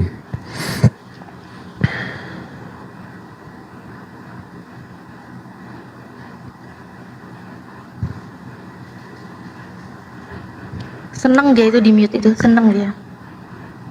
Apakah karena dia memiliki kehendak, Bang? Terus Ya. seolah-olah itu apa gimana coba diulang. Tadi Abang ke mute. Saya pelan-pelan ya, saya pelan-pelan. Enggak ke mute, bukannya kecepatan. Ke mute tadi Abang saya enggak. Ya tadi saya nggak tahu ya kalau di mute. Nah, kita kan sepakat bersama-sama bahwa kemahabesaran itu itu artinya kekal kan. Nah, kemudian juga kebesaran itu dia itu meliputi semuanya, itu mengatasi semuanya ya, di atas semuanya segala-galanya. Nah, tapi bukan berarti ketika Maha dia besar, memiliki maha Ya, ya. besar. Tadi kita lagi mendefinisikan maha besar. Habis itu Ya. saya tanya sama Abang, Yesus itu Sifat- pernah kecil. Berarti Tuhan Abang kehilangan maha besarnya ya? Ya karena apa? Karena dulu, dia Bang? pernah kecil. Apakah yang membuat dia menjadi maha kecil itu apakah dari kehendaknya sendiri atau dari kehendak manusia? Itu dulu yang dipertanyakan. Enggak, saya nggak ngomongin kehendak, Bang. Ini secara sifatnya aja maha besar. Tuhan Abang mengimani dia maha Tapi, Bang, besar. Tapi dia pernah kecil. Berarti Oke, iya, hilang memang mahanya, pernah. Bang. Ya memang pernah. Ya berarti gugur mahanya ya. Bukan berarti gugur. Loh. Jadi Jadi dia maha besar tapi pernah kecil. Gimana sih? oke, begini aja ya. Dia memang pernah kecil. Ya hilang mahanya. Karena maha itu definisinya kekal. Ya, ya. Tetapi Nah, ya sudah berarti hilang ya. Maha besarnya Tuhan Abang nih hilang ya. begini, apakah saya perlu nggak menjelaskan kepada Anda mengapa dia menjadi kecil? Atau saya hanya sekedar menyepakati bahwa dia Kenapa? pernah dulu menjadi kecil? Kenapa dan nggak pernahnya, kenapa dan kenapanya ini nggak penting, Bang. Ini saya ngomongin title dia, nggak relevan dia mau kecil sedetik, Udah. Karena seperempat memang jelas detik Yesus dan. pernah menjadi manusia, itu jelas. Nah, ya sudah berarti maha besarnya gugur ya. Ya. Oke, berarti maha besarnya gugur. Abis itu maha suci. Abang mengimani nggak Tuhan Abang itu maha suci? Yes. Maha suci ini saya ulangin lagi. Maha itu artinya kekal mengikat kesuciannya. Nggak pernah sedetik pun kotor. Nggak ada sedetik pun, nggak ada setitik pun nodanya. Betul nggak? Ya. Nah, Abang bilang Yesus maha suci. Sementara kalau dia jadi manusia, kalau ini Abang contohnya Abang lagi makan nih, ngobrol sama saya. Kalau Abang makan 4 jam kemudian usus Abang udah kotor. Berarti gugur juga ya maha sucinya ya. Mungkin beliau suci, setuju. Mungkin dari dosa, dari ini, dari itu. Tapi maha sucinya gugur ya. Jadi apapun yang Abang tanyakan kepada saya, intinya kalau Yesus sudah pernah menjadi manusia, itu hilang seketika. Akhirnya Abang paham kan? Karena kan dari tadi kan ini sudah menjadi bagian dari Ya, argumentasi. berarti hilang mahanya ya Bang ya. Iyalah, di dalam Filipi pasal 2 tadi dikatakan dia merendahkan diri. Iya, ya sudah. Kalau Abang udah Kalau mengimani misalnya kalau Abang udah misalnya- mengimani kemahaannya udah gugur ya sudah. Ya, kalau misalnya Kalau saya kamu sih cuma mau nyembah kamu Tuhan butuh yang maha, Bang. penjelasan, Kalau kamu butuh penjelasan misalnya kenapa Yesus melakukan semua itu, nah saya akan jelaskan. Tetapi Iya, ketika kenapa, kamu masih sekedar Bang? Tapi mempertanyakan, Tuhan itu nggak boleh nggak konsisten, Bang. lah dari mana kalau misalnya Tuhan yang menentukan dan juga kan gini, disebut tidak konsisten, nah tapi kalau Tuhan sendirilah yang berfirman kemudian Tuhan sendiri yang membatalkan, masa Oh, masa kan membatalkan boleh, tapi ada konsekuensinya. Abang paham nggak konsekuensi? karena Ada Tuhan itu konsekuensinya. punya prerogatif. Bukan sekalinya Tuhan bilang aku tidak akan terlihat di dalam dunia ini. Terus tiba-tiba dia terlihat. Bang, gini bang, kalau cara Tuhan kita kayak gitu memahami, nggak bisa Bang, dipercaya, Bang. Ini Tuhan penipu. Cara kita memahami bang pikiran Tuhan dengan manusia itu terlalu jauh sekali bang. Betul, Jadi setuju. Saya pikir begini bang, saya pikir begini, ketika Tuhan membuat sebuah keputusan dan terlihat keputusan itu tidak pernah bisa dibatalkan, namun suatu waktu dia ingin membatalkan keputusan itu karena mungkin dia memiliki alasan yang tertentu atau Betul. oleh karena misalnya seandainya bang, kalau ketika kamu atau dan saya sudah ditentukan misalnya tidak akan pernah diselamatkan atau masuk surga, namun sewaktu-waktu ada hal yang kamu buat ya. Nah, apakah ketika Tuhan membatalkan Enggak, misalnya, tapi tadinya oke, kamu iya tidak paham. diselamatkan? Saya paham poin abang. Tapi gini deh bang, either memang Tuhannya lagi melakukan nasakh mansuh atau memang ajaran yang berbeda. Sekarang saya coba nih, saya ngetes aja bang. Tuhan abang menciptakan kejahatan nggak? Tidak ada yang menciptakan kejahatan. Manusia yang Nah. menciptakan. Oh, enggak. Saya nggak tanya soal melakukan. Saya menanyakan apakah tidak Tuhan pernah. abang menciptakan? Tidak pernah. Nggak pernah. Ya. Berarti ada Tuhan lain, ada kuasa lain di luar kuasa Tuhan abang yang menciptakan kejahatan. Berarti abang nggak monoteis. Berarti Tuhan abang bukan Tuhan Ibrahim. Tapi sebelumnya Berarti abang ajaran dewa-dewa. Politeis itu jatuhnya bang. di dalam Kalau saya tunjukin di Bible Tuhan yang menciptakan kejahatan gimana bang? Oke, coba tunjukkan dulu, setelah itu saya akan sanggah. Baik. Ini ya, saya buka ya bang ya. Ini dari Textus Receptus Bible, KJV versions. Saya buka di Isaiah nomor 45, nomor 7. Nih ya, saya translate ya.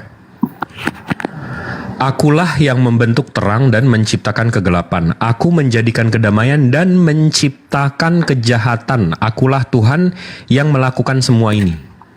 Ini dia bilang dia menciptakan kejahatan. Ini Tuhan yang monoteis. Dia menciptakan segalanya. Nah, tiba-tiba ajaran abang, Tuhan saya tidak menciptakan kejahatan. Ada dewa lain yang menciptakan kejahatan. Berarti abang nggak monoteis, gitu loh. Silakan dibantah ayatnya bang. Oke.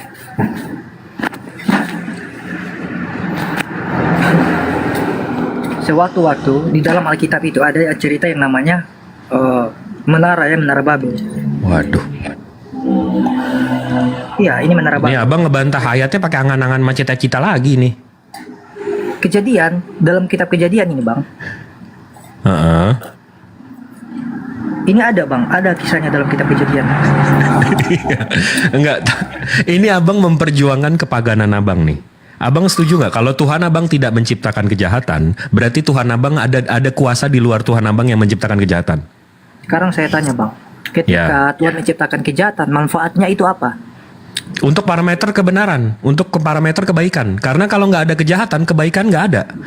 Oke. Berarti Tuhan tidak adil, Bang. Loh, justru ada kejahatan makanya adil. Kalau baik semua di dunia ini bang, kejahatan nggak ada, baik itu nggak ada bang. Oke, jadi kalau misalnya parameternya diukur dari kejahatan untuk menentukan baiknya, nah, ya seandainya saya dan kamu ya, kamu berbuat kejahatan, kemudian ada saya, kebaikan yang saya miliki ini dapat diketahui kalau misalnya ada kejahatan. Betul. Ketika kamu memukul saya dan saya tidak membalas, berarti itu menandakan bahwa saya baik. Abang baik, kamu jahat. betul. Ya, tetapi ketika Tuhan menciptakan semua ini, apakah Tuhan itu adil? Ya, justru adanya kejahatan itu keadilan Sekarang untuk yang begini. berbuat baik. Sekarang begini, ketika misalnya kamu kan mengatakan Tuhan menciptakan kejahatan. Nah, kejahatan yang dimaksud itu adalah ketika saya berbuat jahat, apakah itu bersumber dari diri saya sendiri atau bersumber dari Tuhan yang menciptakan kejahatan dalam diri saya? Bersumber dari free will yang diberikan terhadap kita. Free will Dari itu juga, nafsu ya. kita. Dari kita. Nah, abang mesti membedakan antara menciptakan dan membuat. Abang tahu nggak bedanya menciptakan dan membuat? Ya, menciptakan dari tidak ada menjadi ada. Membuat? Kemudian membuat itu bersumber dari sesuatu yang sudah ada. Ada modalnya, ada bahan Ada bakunya. modalnya. Ya. Nah, sekarang abang udah paham kan bedanya antara menciptakan dan membuat. Nah, sekarang saya tanya lagi, Tuhan abang menciptakan kejahatan nggak?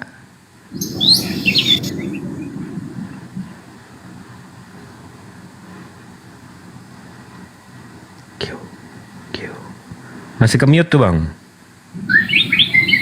Jangan di-mute dong, Bang. Bukan saya bukan moderator di sini. Is musik tak mute, jangan isu YouTube. Bocil ada kayak musik. nggak paham dari tadi bocil apa aku bilangin. Ada musiknya bang.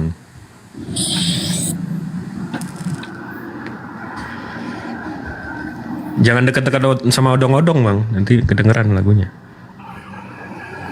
Ya, tadi saya juga katakan kan sebenarnya sama sih free will sebenarnya. Jadi kita itu diberikan kehendak ya untuk menentukan hidup kita. Jadi dari pertama ya saya jelaskan di dalam Kejadian ketika Tuhan menciptakan Adam dan Hawa, Tuhan itu mengatakan kepada mereka begini, semua buah yang ada di taman ini boleh kamu makan, tetapi buah pohon yang ada di taman ini tidak bolehlah kamu makan. Itu diberikan kehendak dong untuk memilih, menentukan. Nah, Dan di apa situ seperti beliau yang kamu katakan menciptakan kejahatan berarti. bukan. Iya dong. Jadi tunggu. Dengan dibuatnya larangan, bang, dengan dibuatnya larangan, konsekuensi Kejahatan. logisnya berarti ada yang nurut Kejahatan. sama tidak ada yang nurut. Jadi kejahatan itu bersumber bukan dari pencipta, tapi kejahatan Tuh. itu bersumber dari ciptaan. Tuhan ini udah baik sama kita loh. Oke, Sudah tapi memperingatkan dengan kita dia untuk- membuat larangan, berarti udah ada kejahatan di situ. Abang paham nggak sih? Tapi pelaku kejahatan kan utama bukan Iya Tuhan, sebenarnya manusia. betul. Saya dari tadi oke. nggak nuduh Tuhan abang melakukan kejahatan. Berarti nggak pas bang kalau dikatakan Tuhan itu menciptakan kejahatan. Lebih tepatnya dikatakan manusia ialah yang menciptakan kejahatan dari diri manusia. Karena apa? Jadi Lewat manusia juga misalnya- punya kuasa untuk menciptakan. Berarti Nah, Tuhan kalau abang nggak misalnya maha pencipta. Bukan, kalau misalnya jadikan patokan seperti itu, karena begini, apakah kalau abang mengatakan seperti itu, lah mengapa juga misalnya Tuhan itu, yang bagaimana yang kamu katakan tadi, coba diulang, soalnya saya nggak kedengar tadi suaranya. Yang mana? Coba Ya udah kamu saya ulang. ajarin. Ini kesempatan dakwah saya. Saya kasih tahu. Tapi abang jangan nyontek ya. Nggak ada yang menyontek kamu. Oke. Kalau di Islam bang, Allah Subhanahu Wa Taala Allah ini maha pencipta, maha kuasa, maha tahu dan maha segalanya. Jadi detik dia menciptakan manusia dan memberikannya free will, konsekuensi logisnya Allah ini menciptakan baik dan buruk secara tidak langsung. Jadi situlah bukti Allah ini maha adil, maha bijaksana. Gitu abangku. Ya, Itu di berarti Islam ya. Intinya begini, triggernya itu dari diri manusia, dari nafsu manusia, Betul. Free will ya kan? Ya walaupun ada free will, tapi intinya tetap saja triggernya dari manusia. Membuat, Itu intinya. yang membuat, tapi yang menciptakan siapa? Ya, tapi kan bang di samping Tuhan menciptakan kan sebenarnya begini juga. Oke lah, memang sangat wajar bila dikatakan bahwa ada kemungkinan berpotensi untuk menimbulkan kejahatan. Tetapi nggak sekedar hanya menciptakan kemudian selesai, tapi ada suatu perintah atau aturan atau ketentuan yang dikatakan. Betul. Iya kan? Di kami Nggak itu nggak serta-merta kita mengatakan terus kalau betul misalnya kita mengatakan seperti di kami itu karena adanya Al-Quran dan Rasulullah itu kami tahu yang mana yang benar yang mana yang Nah, makanya kan ada intinya ada aturan-aturan, ada anjuran-anjurannya. betul. Misalnya Enggak, tapi jangan balik lagi nih, saya ulang nih. Kita lompat ke 45 menit yang lalu. Tuhan abang menciptakan kejahatan nggak? itu diciptakan. Nah. Saya jawab begini, secara tidak langsung, secara tidak Kan langsung. ini nyontek. Secara enggak. Bukan. Saya punya konsep pemahaman. Abang ngulangin kalimat saya letterlet loh secara tidak langsung. Secara tidak langsung memang Katanya nggak itu bukan nyontek. Tuhan. Itu bukan Tuhan, tetapi yang menjadi pemicunya itu dari manusia. Iya, Tuhan abang menciptakan kejahatan nggak? secara tidak langsung. Masya Allah, abang udah ketauhid-tauhidan, alhamdulillah. Ya, jadi kalau samawi bang, kalau Tuhannya satu begitu bang. Kalau Nah, abang tadi yang dari awal yang kan tadi saya pernah mengatakan di awal. yang abang pahami, Tuhan saya tidak menciptakan kejahatan, berarti ada Tuhan lain atau ada kuasa lain yang menciptakan kejahatan. Itu konsep dewa-dewa bang. Kalau abang nyembah Zeus, intinya nanti ada begini, Bang. Hades. Kalau abang nyembah Brahmana, nanti ada Shiva. Itu konsep kepaganan bang. Makanya Intinya saya begini, luruskan, ini samawi Intinya gitu begini, loh. Yang Ya. pertama kan tujuan Tuhan kan pertama begini. Dia kan tujuan yang utama itu kan dia bukan menginginkan tentang kejahatan tapi kebaikan, benar nggak? Oh, nggak ada Tuhan yang mau ada kejahatan bang. Itu bukan Tuhan namanya. Nah, memang nggak ada. Memang Iya, nggak ada. betul. Karena itu yang saya maksudkan tadi. Iya, Kenapa betul. saya mengucapkan bahwa Tuhan itu tidak pernah menciptakan kejahatan? Karena begini, otomatis konsepnya begini. Pertama, saya ini sudah buat aturan lah sama kamu. Saya menginginkan misalnya kamu ini sekolah, ya kan? Saya menginginkan kamu sekolah. Tujuan kamu sekolah ini apa? Supaya kamu jadi anak yang pintar, supaya nanti di kemudian hari kamu jadi anak yang berhasil. Nah, mengenai tentang kalau saya berbuat salah nantinya, saya melanggar perintah orang tua saya Dihukum. dengan cara saya nggak bisa masuk sekolah, saya bolos. Nah, itu kan di luar dari misalnya harapan orang tua saya kepada saya. Soal harapan iya, tapi kalau soal diizinkan. Maksudnya Tuhan mengizinkan. Iya, Karena Tuhan Maha Kuasa dan Maha Tahu. Jadi Tuhan mengizinkan. Artinya begini bang, Tuhan punya kehendak, tetapi ketika manusia ciptaan ini tidak mau mendengar kehendaknya, ya udah, dia biarkan aja. Hmm. Itu intinya. Makanya Iya, tapi sebenarnya berarti Tuhan Abang menciptakan kejahatan ya Bang ya? Abang setuju mau, dengan yang- Yesaya chapter 45 nomor 7 ini ya? Yang dia mau awalnya itu manusia itu tidak seperti misalnya orang-orang yang berbuat jahat. Dia tidak mau manusia berbuat jahat awalnya, tetapi apabila manusia tidak mematuhi keinginannya, Iya. maka ya oke, dia membiarkan karena sudah ada kehendak manusia yang ingin. Jadi kalau misalnya dipaksa itu enak nggak bang? Wah, ada Saya yang paksa ada yang dipaksa enak, ada yang enggak. Saya paksa abang untuk mengikuti kehendak saya, enak nggak bang? Kalau dipaksa ada yang enak, ada yang enggak Bang? Ya intinya tapi tetap namanya paksaan ada yang bersifat tidak enak kan? Ada sifatnya nggak enak, tapi kadang-kadang dipaksa enak juga. Ya oke, itu pun kalau abang mau turuti, abang mau memaksakan diri.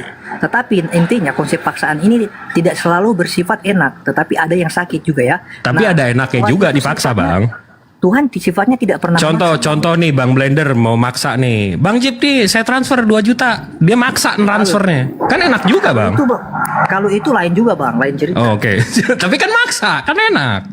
Ya ini dalam hal misalnya begini. Aduh, bocil dari tadi udah, aduh bocil ditungguin odong-odong di depan sana Cil, bocil, woi. Odong-odongnya udah nyampe Diam, tuh, diam, sana kamu. naik odong-odong. Diam, kamu. Dari tadi kok pusing dengernya. Enggak, nih komennya pikirannya udah kemana-mana nih, makanya saya lurusin. Maksa troll transfer, bukan maksa apa-apa ya. Aduh, Ivan Villa nih di setengah 1 pagi siang nih. Itu intinya kalau ada manusia yang lebih memilih kehendaknya sendiri daripada mendengarkan kehendak Tuhan, ya itu salah manusia sendiri. Tuhan sifatnya tidak pernah suka-suka memaksa orang. Sama kan di dalam Quran surat Al-Baqarah misalnya saya kutip ya. Di situ kan dikatakan percuma Nabi Muhammad memberikan nasihat kepada orang kafir apabila mereka tidak mau mendengarkan. Itu kan pertama diberikan kesempatan pertama. Tetapi karena mereka tidak mau mendengar, maka Allah menutup pintu hati mereka. Nah itu kan bang sama juga. Jadi sifat Tuhan itu tidak pernah memaksa. Dia berikan Nah, kelonggaran. ini poinnya, ini kita poinnya kemana sih abang? Ini abang saya suka deh. Abang nih kelihatan banget umur abang ngomongnya banyak tapi isinya sedikit. Coba langsung kadang-kadang kalau ngomong tuh ke poin gitu bang. Ya itu intinya, kejahatan tidaklah pernah diinginkan oleh Tuhan. Tetapi kalau manusia menginginkan kejahatan, Tuhan akan membiarkan. Mengizinkan. Kalau di saya mengizinkan bukan membiarkan. Ya, itu aja. Jadi Tuhan abang menciptakan kejahatan ya? Dia ciptakan kebaikan pertama, tetapi apabila ada orang yang secara harapan memang tidak akan pernah bisa dia inginkan adanya kejahatan, tetapi apabila manusia itu terus mau membangkang, tidak mau mendengarkan, Iya, ya, iya. Ini saya nggak ngomongin soal membuat, melakukan, menginginkan, enggak. Yang saya tanya Tuhan abang menciptakan kejahatan enggak? nggak ada, itu datang dari manusia, itu pilihan manusia. Oh, berarti Tuhan abang nggak menciptakan kejahatan? Iya, karena tadi kan saya sudah bilang harapannya ini kan pertama nggak Berarti mungkin. Tuhan abang nggak maha kuasa ya, nggak maha pencipta ya? Bang, kalau seharusnya ketika pertanyaan ini timbul, itu mengarah ke begini, Bang. Kenapa Tuhan itu tidak mampu menahan hati manusia sehingga tidak berdosa? Itu seharusnya, Bang. Kalau dia Maha Kuasa, kenapa dia tidak pernah membuat hati manusia itu untuk mendengarkan dia? Enggak, abang jangan lari-lari. Berarti Tuhan abang tidak maha pencipta ya? Bukan tidak Maha Pencipta. Ini udah masuk lagi pagannya. Dibiarin 5 menit, masuk lagi pagannya. Saya kan bilang tadi, harapannya tidak pernah seperti itu ya. Saya nggak ngomongin harapan, Bang. Saya ngomongin siapa yang menciptakan. Cita-cita dan harapan dan angan-angan terus diomongin dari tadi. Secara tidak langsung, Dibilangin naik odong-odong aja udah sana kok ah. secara tidak langsung sebenarnya begini kan, tadi kan kita udah sepakat nih. Jadi Iya, manusia Tuhan abang bukan menciptakan pengarah. kejahatan nggak? Ini ya Allah, udah sejam ngomongin. Tuhan abang menciptakan kejahatan nggak? Saya akan tetap jawab, Tuhan tidak pernah mereka-rekakan yang jahat. Itu bukan pertanyaan saya. Iya, dia tidak pernah mereka-rekakan. Itu mereka-rekakan, paham tak arti mereka-rekakan? Menggambarkan, menginginkan. Iya, dia tidak pernah menginginkan itu. Yang dia inginkan awalnya itu. Saya nggak nanya apa yang diinginkan. Yang saya tanya, Tuhan abang menciptakan kejahatan nggak? Tidak, justru ketika saya mengatakan dia tidak menginginkan kejahatan. Ya udah, berarti Tuhan abang nggak maha pencipta. Bang, definisi maha pencipta apa, Bang? Iya, tapi bukan berarti dia menciptakan kejahatan kan? Maha pencipta itu artinya dia menciptakan segalanya, Bang. Iya, tapi bukan berarti kejahatan dia ciptakan juga, Bang. Kejahatan timbul dari manusia sendiri, Bang. Kejahatan Sekarang kan saya sudah jelaskan saya tadi. hampir nyerah. Harapan kan setiap orang. 3 menit lagi, Anda 3 menit lagi saya angkat bendera nih. Sebentar, Anda saja sebagai manusia biasa, pastilah Anda menginginkan kebaikan dalam hidup anak Anda. Sekalipun ada kemungkinan anak Anda akan tidak mengikuti aturan yang Anda buat. Tapi pertama, harapan Anda nggak mungkin yang tidak baik, tapi pasti baik kok. Itu yang saya bicarakan di sini. Ya sudah, kalau kamu misalnya nggak mau dengar apa yang saya narasikan, nggak apa-apa juga. Bukan, Itu saya bukan, pandangan kamu. saya bukan Tuhan. Bang, Silakan, pertama saya bukan Tuhan. Yang kita lagi bahas ini, Tuhan abang maha pencipta nggak? Secara definisi, maha pencipta itu menciptakan segalanya. Kalau abang bilang detik pertama abang bilang Tuhan saya maha pencipta, detik kedua itu abang bilang Tuhan saya tidak menciptakan kejahatan. Jadi maha pencipta atau enggak? Dia tidak pernah menciptakan kejahatan. Bukan berarti itu mengatakan bahwa dia bukan maha pencipta. Saya akan jawab Ditabrak itu. lagi, capek banget. Ini di Yesaya nomor 45 nomor 7, ini dibilang loh Tuhan abang menciptakan kejahatan dan melakukannya. Pakai mau ngeyel lagi loh. Ya udah, bela deh pagan abang, terserah deh. Ya terserah kamu. Itu Aduh, persepsi saya. gantian deh. Kak Hadijah, saya mau zuhur. Oke lah. Saya mau sarapan dulu nih ya. Saya mau makan dulu. Yaudah main odong-odong aja sana dek ya. Jangan nekat debat lagi ya dek ya. Jangan ya dek ya. Diam aja dulu, Natali. Diam aja dulu. Ya udah dek, Natali. naik odong-odong dek. Diam aja dulu, Natali. Saya mau makan dulu. Yaudah. Keliling kota ya dek ya, naik odong-odong dek.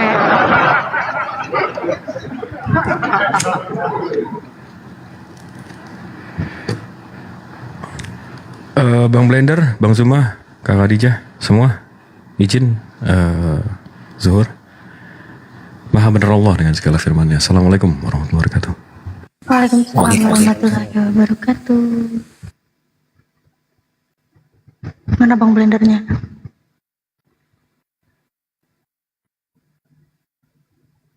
Mana lagi nih coten-coten nih? Mungkin pada melakukan sholat kali kak. Oh iya. Tapi memang heran ya tadi ya. Dalil udah Mana dia? dikasih. Pergi dia. Dia nih odong-odong. Nih odong-odong. Iya. Nih odong-odong dia. Nih odong-odong dia. Ya. Pergi dia nih odong-odong. Pergi dia. Memang wah, waduh. Cuman ya jangan terpancing lah. Kemarin aku udah sama siapa dia itu ya? Sama aku lama juga sih. Emosi juga aku sama dia itu. Dia cuma main doang bang. Jadi Iyalah. dia bermain dengan kata-kata doang itu. Jadi dikerjain doang. Padahal dia paham kok. Dia padahal dia paham. Cuma ngerjain, main berkata-kata aja. Ya kalau dia. Oten, ya kalau bermain Kalau Oten kan kita tahu lah. Cuman Natali emosi tadi, emosi Natali. Natali emosi. Lah dia bodohnya lo kebangetan gitu loh. Dia mode anjing, ya udahlah. Ngapain mode anjing liar dibaikin kan? Iya. Cara sama dia nggak dapat poin. Entah apalah omonganku dipelintir aja udah Bible dia pelintir, omonganku dipelintir. Apa aku dipelintir sama dia? Dia orang suruhan itu, dia orang suruhan tuh. Orang suruhan itu.